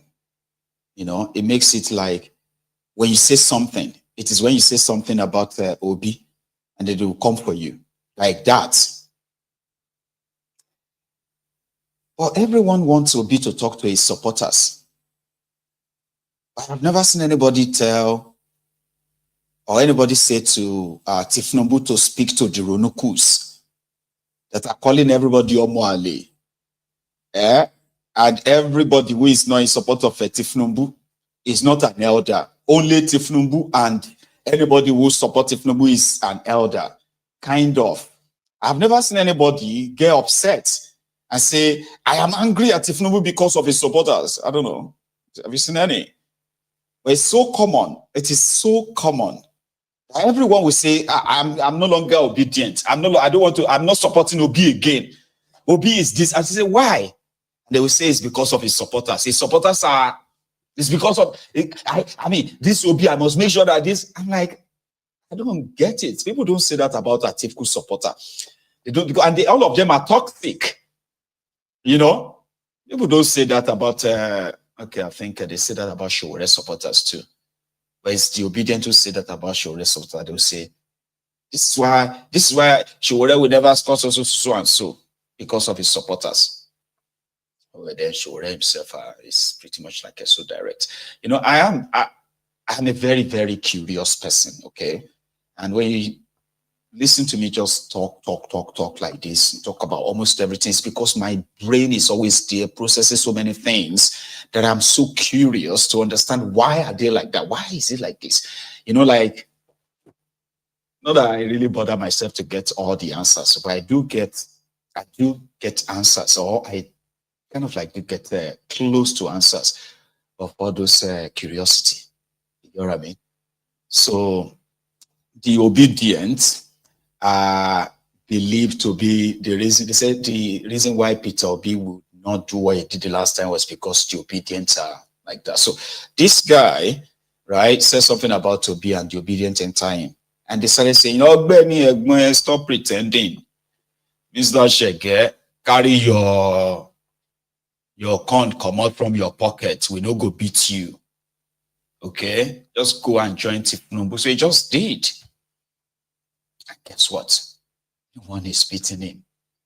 So I don't like those of you who are close at, you know, Ronukus or Mayeguns, they are political. Once in a while, I do want to just provoke you, you know.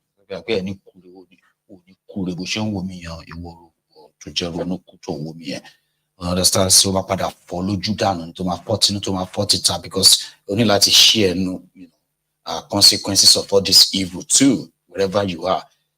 Yeah, I do that too. I can be that petty just to provoke somebody. Say, you don't need to be cursing people. Listen, you need to, I say, oh, finish what so don't advise me because I'm not asking you for an advice. I do that too to provoke the closet.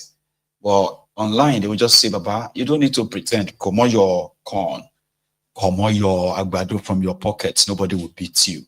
You know what I mean? And to thiefnubu, I'm coming back to him because we need to go back to Lagos. These guys are, you see, what they call the citizens reporting.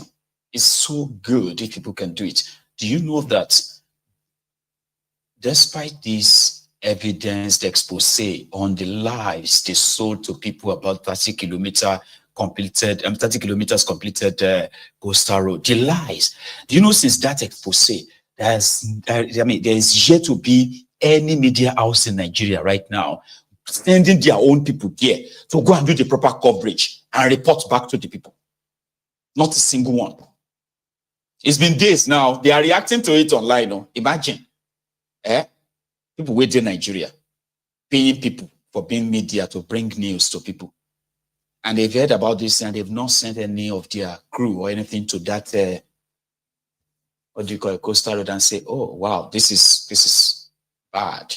But like that friend who visited Nigeria roads, it is a nation that is declining while the people within it are so deluded, you know?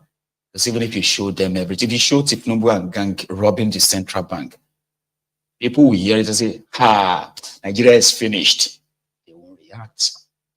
And Koolu and Koolu knows that. So they do it with so much impunity.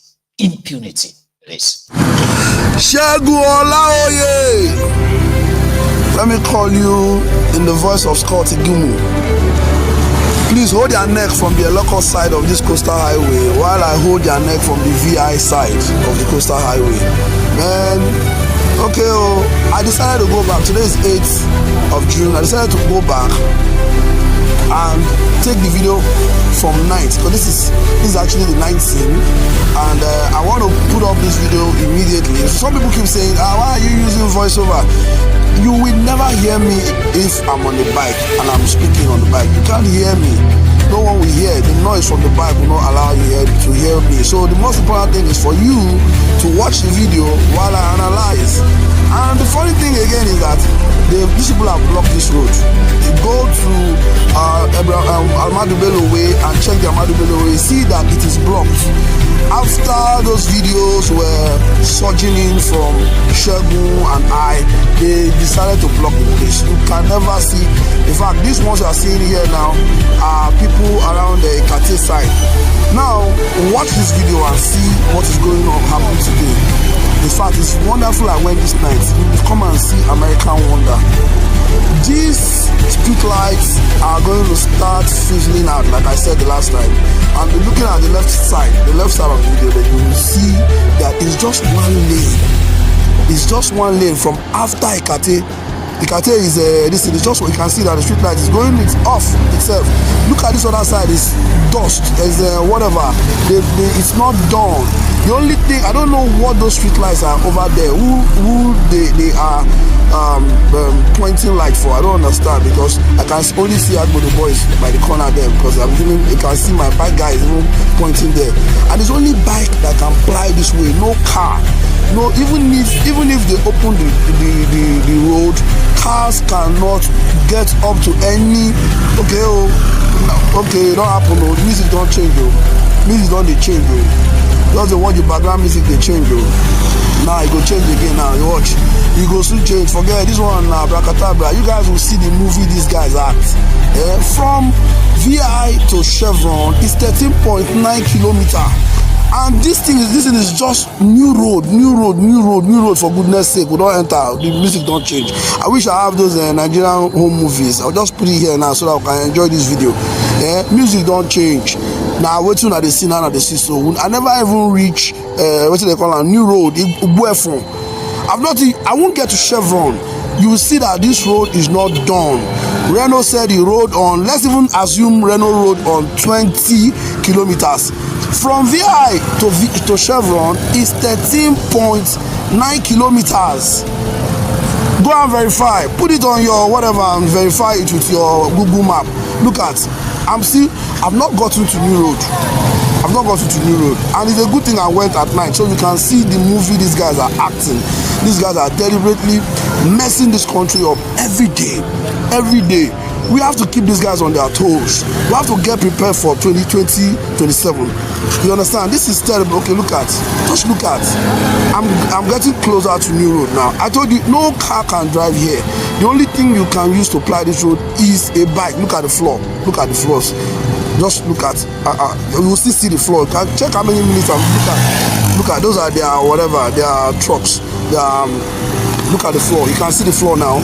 You see, this is what, before you get to New Road, this is what you would see.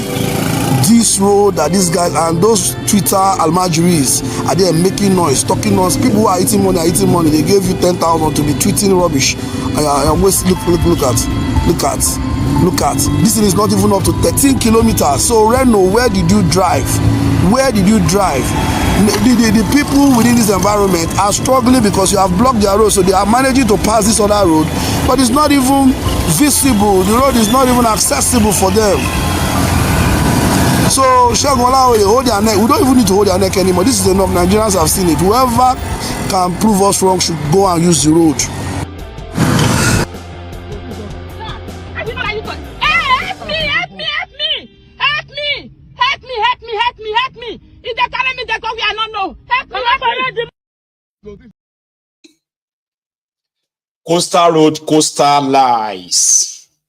You know, I would have loved it if one media house in Nigeria sent somebody down there to do the coverage. Now they are no longer saying they've done 30 kilometers. You know what they are saying now? They said no, they did 20 kilometers from this part, and then another 10 kilometers from that part. So they are supposed to meet. They are supposed to meet in the middle. That is, you know, it's not finished yet. God damn it, man. Ah. Okay. Adeboye said something about what God told him. And Oledepo also said what God told him. So I put the two of them together. And I thought I should share it with you. And there's another one called Damini to tell everybody what God didn't tell them. All right? So Adeboye is about his first son. And Oledepo is about building more business centers. All for God. Praise God. Spoke to me in a very specific manner. Son, I brought you here. This is where you stay. The day you leave this denomination, your firstborn will die. I was plain. The Redeemed Christian Church of God was not known.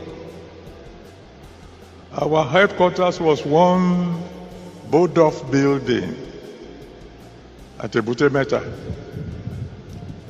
But God said, it is where you stay. I was a lecturer in the university.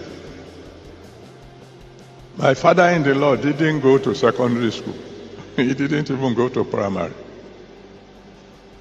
But God said, this is where you stay. Discover where God wants you to stay. And stay there. I'm not saying that we are better than any other denomination at all. How can we be? We're just, God kept on telling us, we have. Some may even have bosses that are doing nothing on Sunday, but they won't bring them out. Because, fuel, 2,000 naira per half liter. If it's in your heart, go put it in your hand. Before I had the first bank account, I said, Jesus, if you ever bless me, I want to be part of building new churches. How many have had that before? You have always had everything. I told Jesus, I don't want to come to heaven without 1,000 churches built to your name. Over to you, you better wake up. Can I tell you something? Everybody is a reflection of where he belongs. It's time you start reflecting what happens in here. Spoke to me.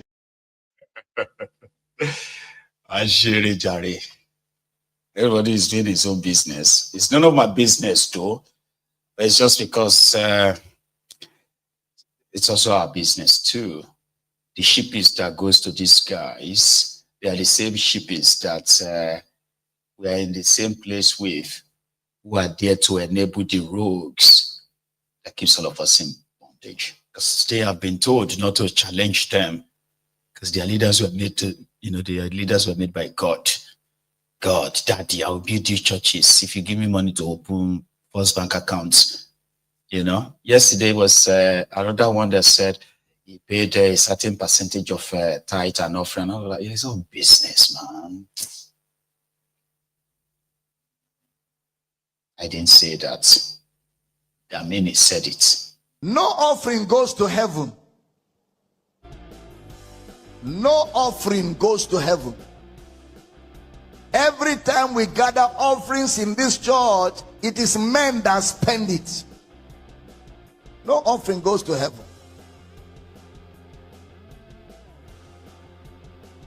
All the offerings we give to God, they go to men. All. Even those tithe mongers, that tell you when you pay tithe, the doors of heaven are open. The doors have been opened since Jesus rose from the dead. The doors have never been closed. They are just working on people's minds. I heard some of them say that I'm an evil person because I say you shouldn't pay tithe. That he and his children's children will pay tithe. He has to talk like that so that he will keep collecting from people. If he doesn't talk like that, people will not keep giving him. And I won't be surprised if he's not paying tithe to anybody. Most of them, they are greedier than greed. They collect from everybody, but they don't pay to anybody. I was there. There's nothing you will tell me that I don't know there. Nothing. Because there's nothing new under the sun. No offering goes to Alhamdulillah. Alhamdulillah. Alhamdulillah. Alhamdulillah. Let be poor breathe. Don't suffocate them. We have that responsibility. Said the man who will later come and put ropes around the neck of the poor. The irony. Koolu, he even celebrated it. You know, think he probably thought it was a thing of pride that his pal have become poorer under him. I didn't say that. He said it. He called it adjustments while he splashed billions on himself, millions of dollars on himself for new yachts, new jets, and 2 new Escalades. But yeah, poverty is a virtue to Koolu. And people are learning management. My friend used to have about, he bragged to me, he has 5 Rolls Royce. He brought a nice Jeep here.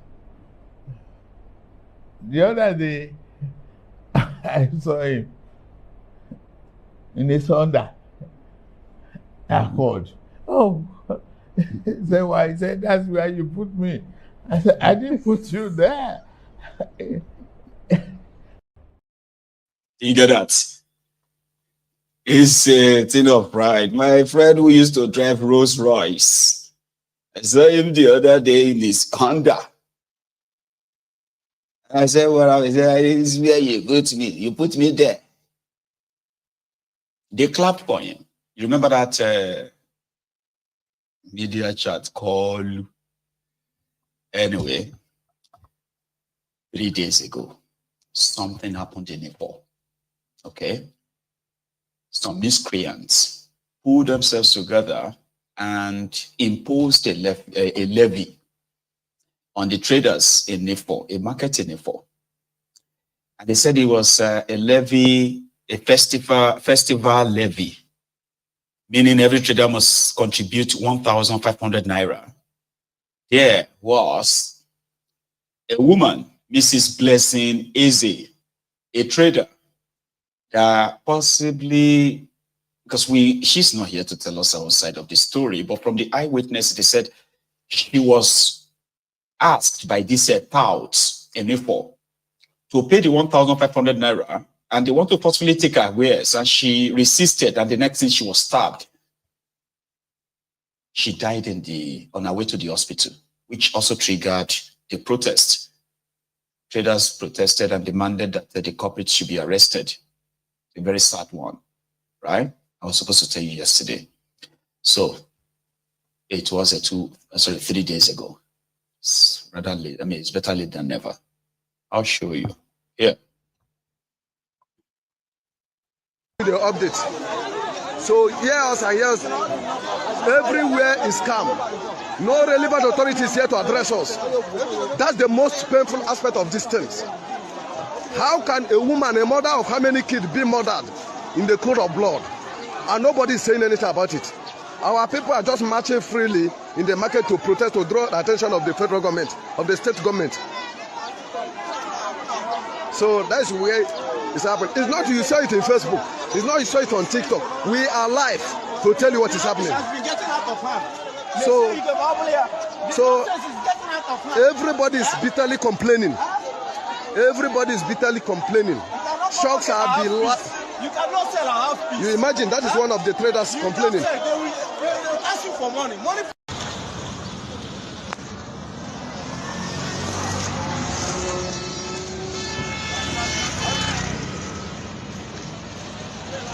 We are live for now, right away, in the protest of our sister, Mrs. Eze, that was being stabbed to death by the Yoruba dogs yesterday. A neighbor here in Ogun State. Stating as Prince Hugo is bringing you live updates. This is the protest going on here. We are at the venue of the incident. We are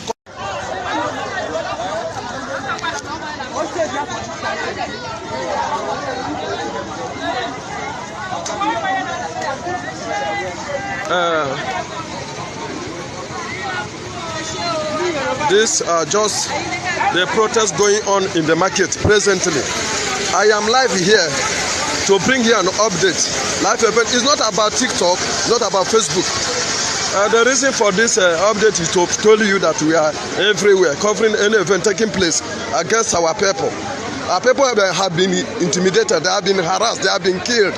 Market worth millions of naira destroyed. So we want the relevant authority to take note of this. This embarrassment, this humiliation here is too much. We cannot take it again. We cannot take it any longer. We cannot accept this any longer. This is very painful. Please, if possible, I'm going to bring. And it is very sad too. I mean, among many injustices that happens in that place, that continue to claim, its victims. It breaks hearts, to know that there may never actually be any real justice for her, for those before her, and those that will still become victims tomorrow. It's sad. The cycle of violence, death,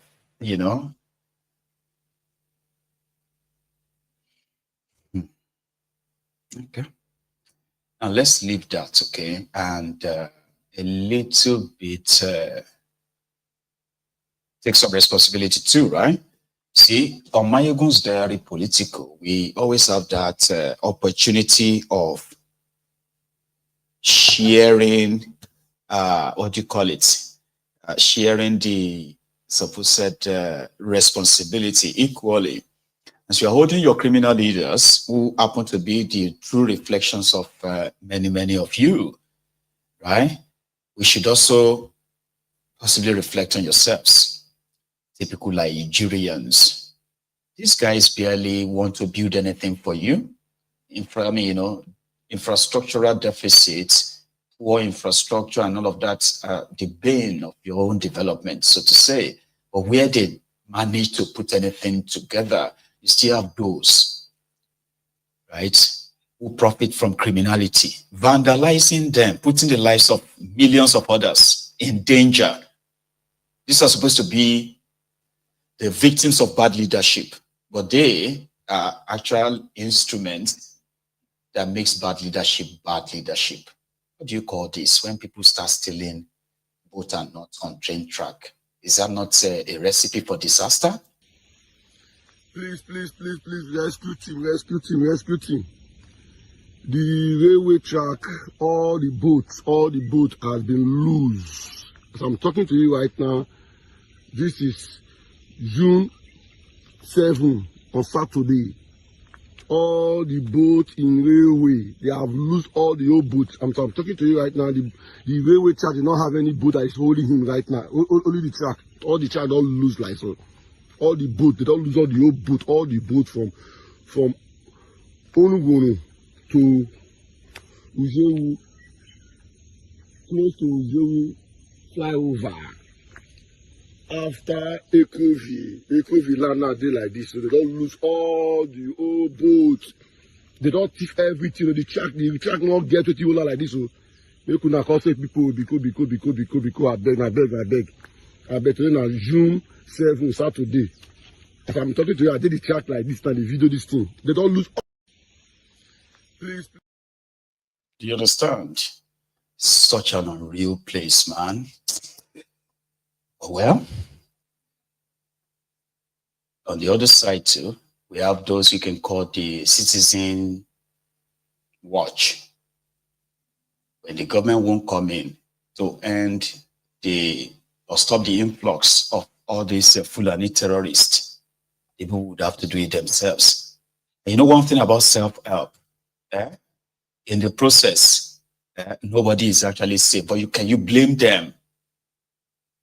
Here are the people of a community who have taken their own destiny into their own hands.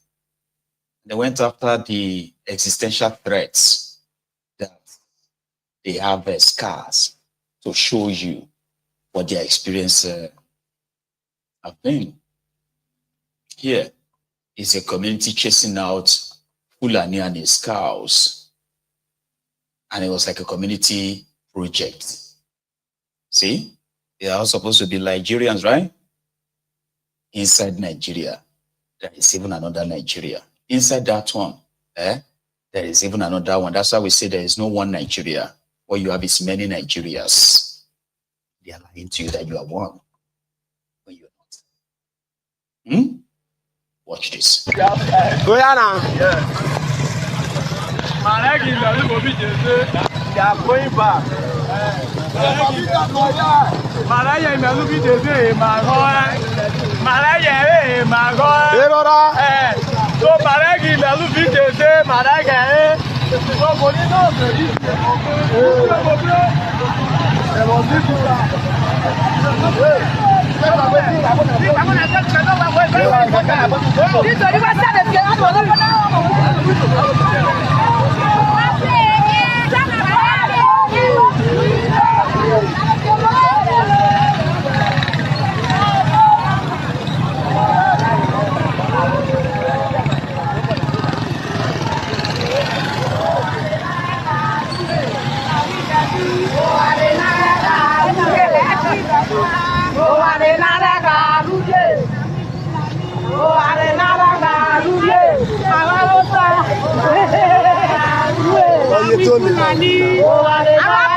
So I won't tell you where, but you can possibly guess. To those of you who are very familiar with people and their intonation and all of that, you can easily tell, oh, I know that place. That sounded like, doesn't really matter. But while they were doing that, when I saw that video, I was like, oh, man.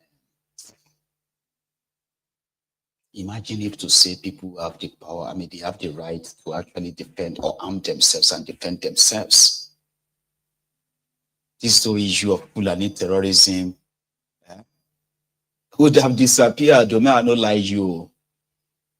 You get? Because if the terrorist comes to a community, and in that community, let's say a community of 5,000 people, women, children, elderly men, and all that, right? So men and women have the right to bear their own arms. And you have a community of 5,000 people, and you only have, all you need is just to have just 100 or 200 of them to be armed. That's it. That's all you need. They can bring 1,000 terrorists. You need is just, let at least 200 of them be armed. Let everybody bring his. It is a community. It is not an open field. So when it gets to a stage that they are not all going back complete, this is where I'm going with that. When terrorists, it doesn't mean that they won't kill people. Even if you have guns, they can still kill you. But you know, the good thing is that violence is the only language to use in quenching violence. When you meet warriors, don't start singing Alanta or start singing, what do you call that one? Fuji. When you see a warrior approach you, you draw your sword. When you see a sword man, don't start singing or else your head is off. So when terrorists realized that they brought 500 fighters and they went back with 300 fighters, do you understand the impact of 200, even psychologically on others? That 200 of them got killed in a community they went to go and raid. Do you think they are just going to gallantly walk straight into another community like that anytime? I don't know why it's not happening. But a lot of people will give me reasons why they can't let you have guns. But terrorists are having guns. All kinds of terrorists have their own guns. All sort of criminals have their own guns. I don't think I can win it. So people have to use what they have to possibly stop the problems that a government should solve for them. People blame them all the time. Can't you fight back? Why would you all sit back and allow these terrorists to just come to you? What happened to your men? This and that. Wish. So let's go to their streets. And then, when we talk about streets, it's always going to be like Lagos. Others have shown you some of their streets, right?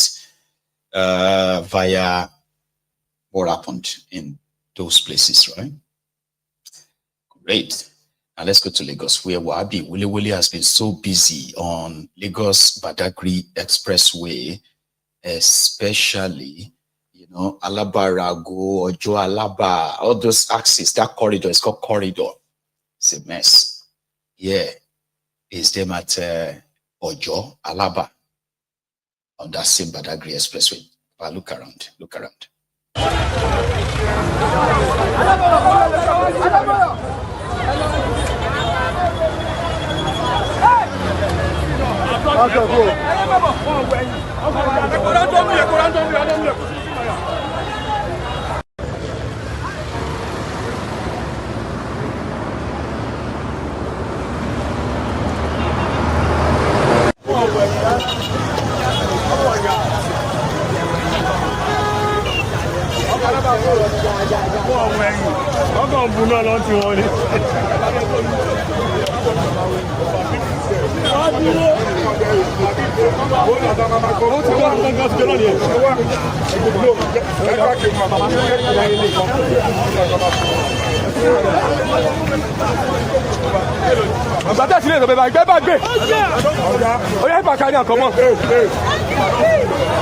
Take time.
Pablo, apa? Wow.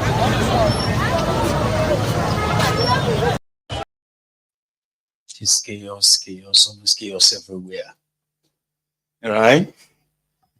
Anyway, we are coming close to the end of the program. I just decided to spend the full 3 hours tonight. I would have opened the line to take calls, but I ended up being so overloaded with stuff to share with you. And usually it's always worth it, or so I always thought. However, you can tell me, right, if your night has been boring so far or it's been interesting, because me, I've had fun. I've had enough fun sharing some of these happenings with you, sharing my own personal opinions on them, while I watch so many of you engage with them as well in the comments, like where you agreed, where you disagreed, and the rest of that. So it's quite an interesting one for me. I hope it is for you too. So please like the broadcast, okay? Like it and then share it if you haven't already. All right? And then support what I do. Do you know what I mean? Like, there is more to this. So come down here every evening. Maybe not every evening, but you know what I mean, right? To keep it running, to keep it functional and all of that, quite, I mean, takes some, takes some level of, I don't know, to put it, right? So your support still helps a lot. So to those of you who do that without even being asked, so thank you, right? So finally, one of those who have visited the Koolu in Lagos, a lot of them have visited him, even Shagun Showumi. They had Agbajera Ufu Abeokuta, the guy who said that thiefnubu has brain and he will be working for him, all right? He was among the people who went to see Koolu. Of course, for those who know Koolu very well, but don't worry. One of them is this, the Baba Aladiye of Ekiti, Fauleshe of Ekiti. He was also there. What did he tell Koolu? I think it's like Bakarum. It's private. But he said he told him to continue to do what he is doing to you. He's working. In his own words, Fauleshe. Well, my visit is personal to further encourage him to continue to do what he's doing for Nigerians. No one is saying it is easy, but there's no miracle that can turn around things overnight. But for the little the president has done, we must commend him. I was one time critic of the last administration, but you cannot compare the situation now. So for me, I'm here, one, to take the opportunity of his homecoming, to visit him, and to encourage him to do more for Nigerians. Your Excellency, we know you quite well of the other party, and this is another party ruling, but you so much have trust and hope in this man. Why that? Well, even while I was in office as a PDP governor, sitting governor, I've always believed in his leadership. And I did not hide my support for him, even before he became the president. And the only thing we can do as leaders of this country today is to continue to encourage him to lift up his hands, to make the public understand how uneasy it is to lead an economy that is down and today is being stabilized. You see, there's a difference between things changing outrightly. There's no miracle. But stabilizing the economy, stabilizing the currency, and few courageous steps the president has taken and the achievement of his administrations put hopes in tomorrow for all of us. Your Excellency, we have seen recently movements, inter-party movements, yes, particularly from your party to the ruling party. How do you react to this? Well, let me first of all clear this. Ayo Fayoshi will not move from PDP to any political party, not even APC. I am this year 65 years. It's within the choices of those who have chosen to move. Some said they saw what the president is doing. Some said they believe that the party is in trouble. And without doubt, the PDP is in trouble. And that's the gospel truth. And I believe that if they don't quickly take steps, the party in itself will become carcass. That is the truth. As a leader of the party, in the party, what are you doing towards resolving the crisis? Right, I'm not in the front line anymore. I'm no more the governor of a state. The little contribution I can make, I made it while I was on the seat. I was the hotbed when I was governor of Ekiti State. Everybody in the country knows that. So I can't speak for the people moving, but I want to tell you that if nothing drastic is done about the PDP, the party will become carcass. Are you fully a party now? Of course. Of course. That was why I first of all said to you, nothing will make me move from PDP to another party. The moment I'm no more in PDP, I would rather leave politics, party politics. In your states, how satisfied are you with what is happening in your state? Well, we have a governor. Continue. 70 years old man.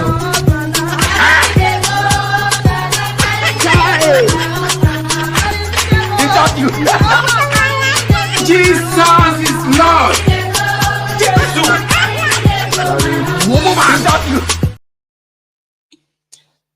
And on that note, we shall draw a curtain tonight.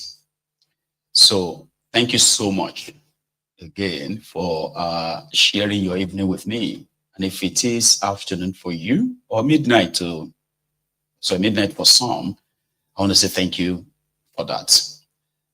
I will see you again.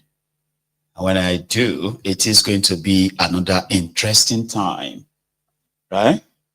So until then, don't stop loving Mayegun's Diary Political and then liking it, or even subscribe if you haven't already.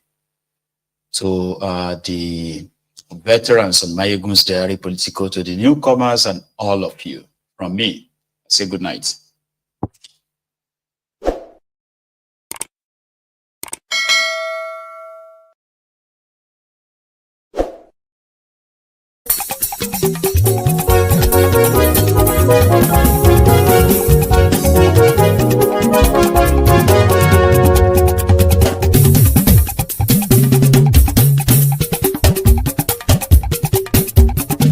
Mayegun làwa mọ̀ làmọ̀ tó dòdòdò.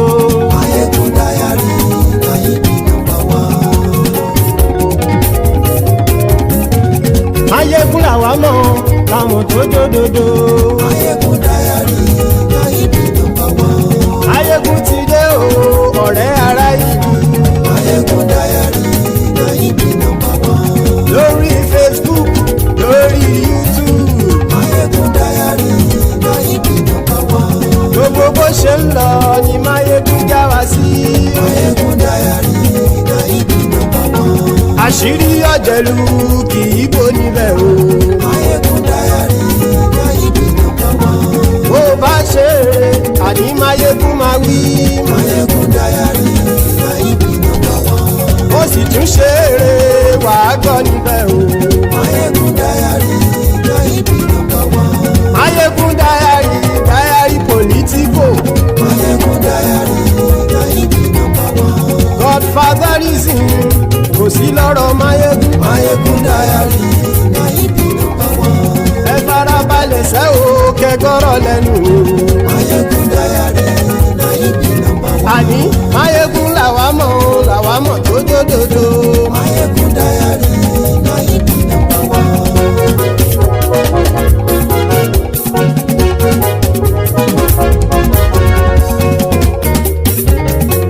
Àní ẹ̀sùn rákì. Mayegun ti dé. Mayegun ti dé. Ọ̀jẹ̀lú ẹ̀sùn rákì. Mayegun ti dé. Àní ẹ̀sùn rákì. Mayegun ti dé. Lórí Facebook. Mayegun ti dé. Àní ẹ̀sùn rákì. Mayegun ti dé. Lórí YouTube. Mayegun ti dé. Àní ẹ̀sùn rákì. Mayegun ti dé. Bọ́ bàbá gbé wúrẹ́. Mayegun máa wí. súnra kì. Ijó ìgbádìyẹ. Àníyẹ súnra kì. Pẹ̀sìdó bá rúfin o. Àníyẹ súnra kì. Kíkó nìna kówó jẹ. Àníyẹ súnra kì. Ọlọ́pàá tí ń darí bá. Àníyẹ súnra kì. Aṣòfin tí ń rúfin o. Àníyẹ súnra kì. Òkúra olóṣèlú. Àníyẹ súnra kì. Ọ̀jẹ̀lú ẹ̀ súnra kì. Àníyẹ súnra kì.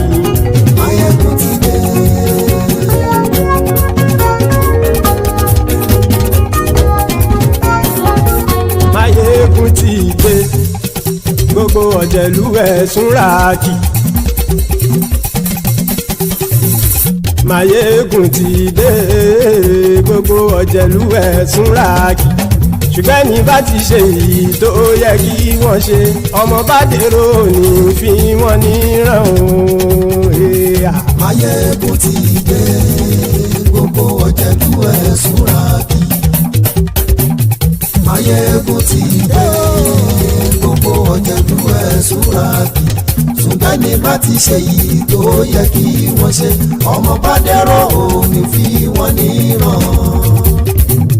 Wọ́n fowó bẹ́ẹ̀ o, Máyégún ó sọ pé wọ́n ò bẹ́ẹ̀. Wọ́n fowó bẹ́ẹ̀, Máyégún ó sọ pé wọ́n ò bẹ́ẹ̀. Oníkanṣá ti ṣe èyí tó yẹ kí wọ́n ṣe, fáwọn ará ìlú tó gbé wọn débẹ̀ o. Máyégún ti dé, gbogbo ọ̀jẹ̀lú ẹ̀ súnra kì.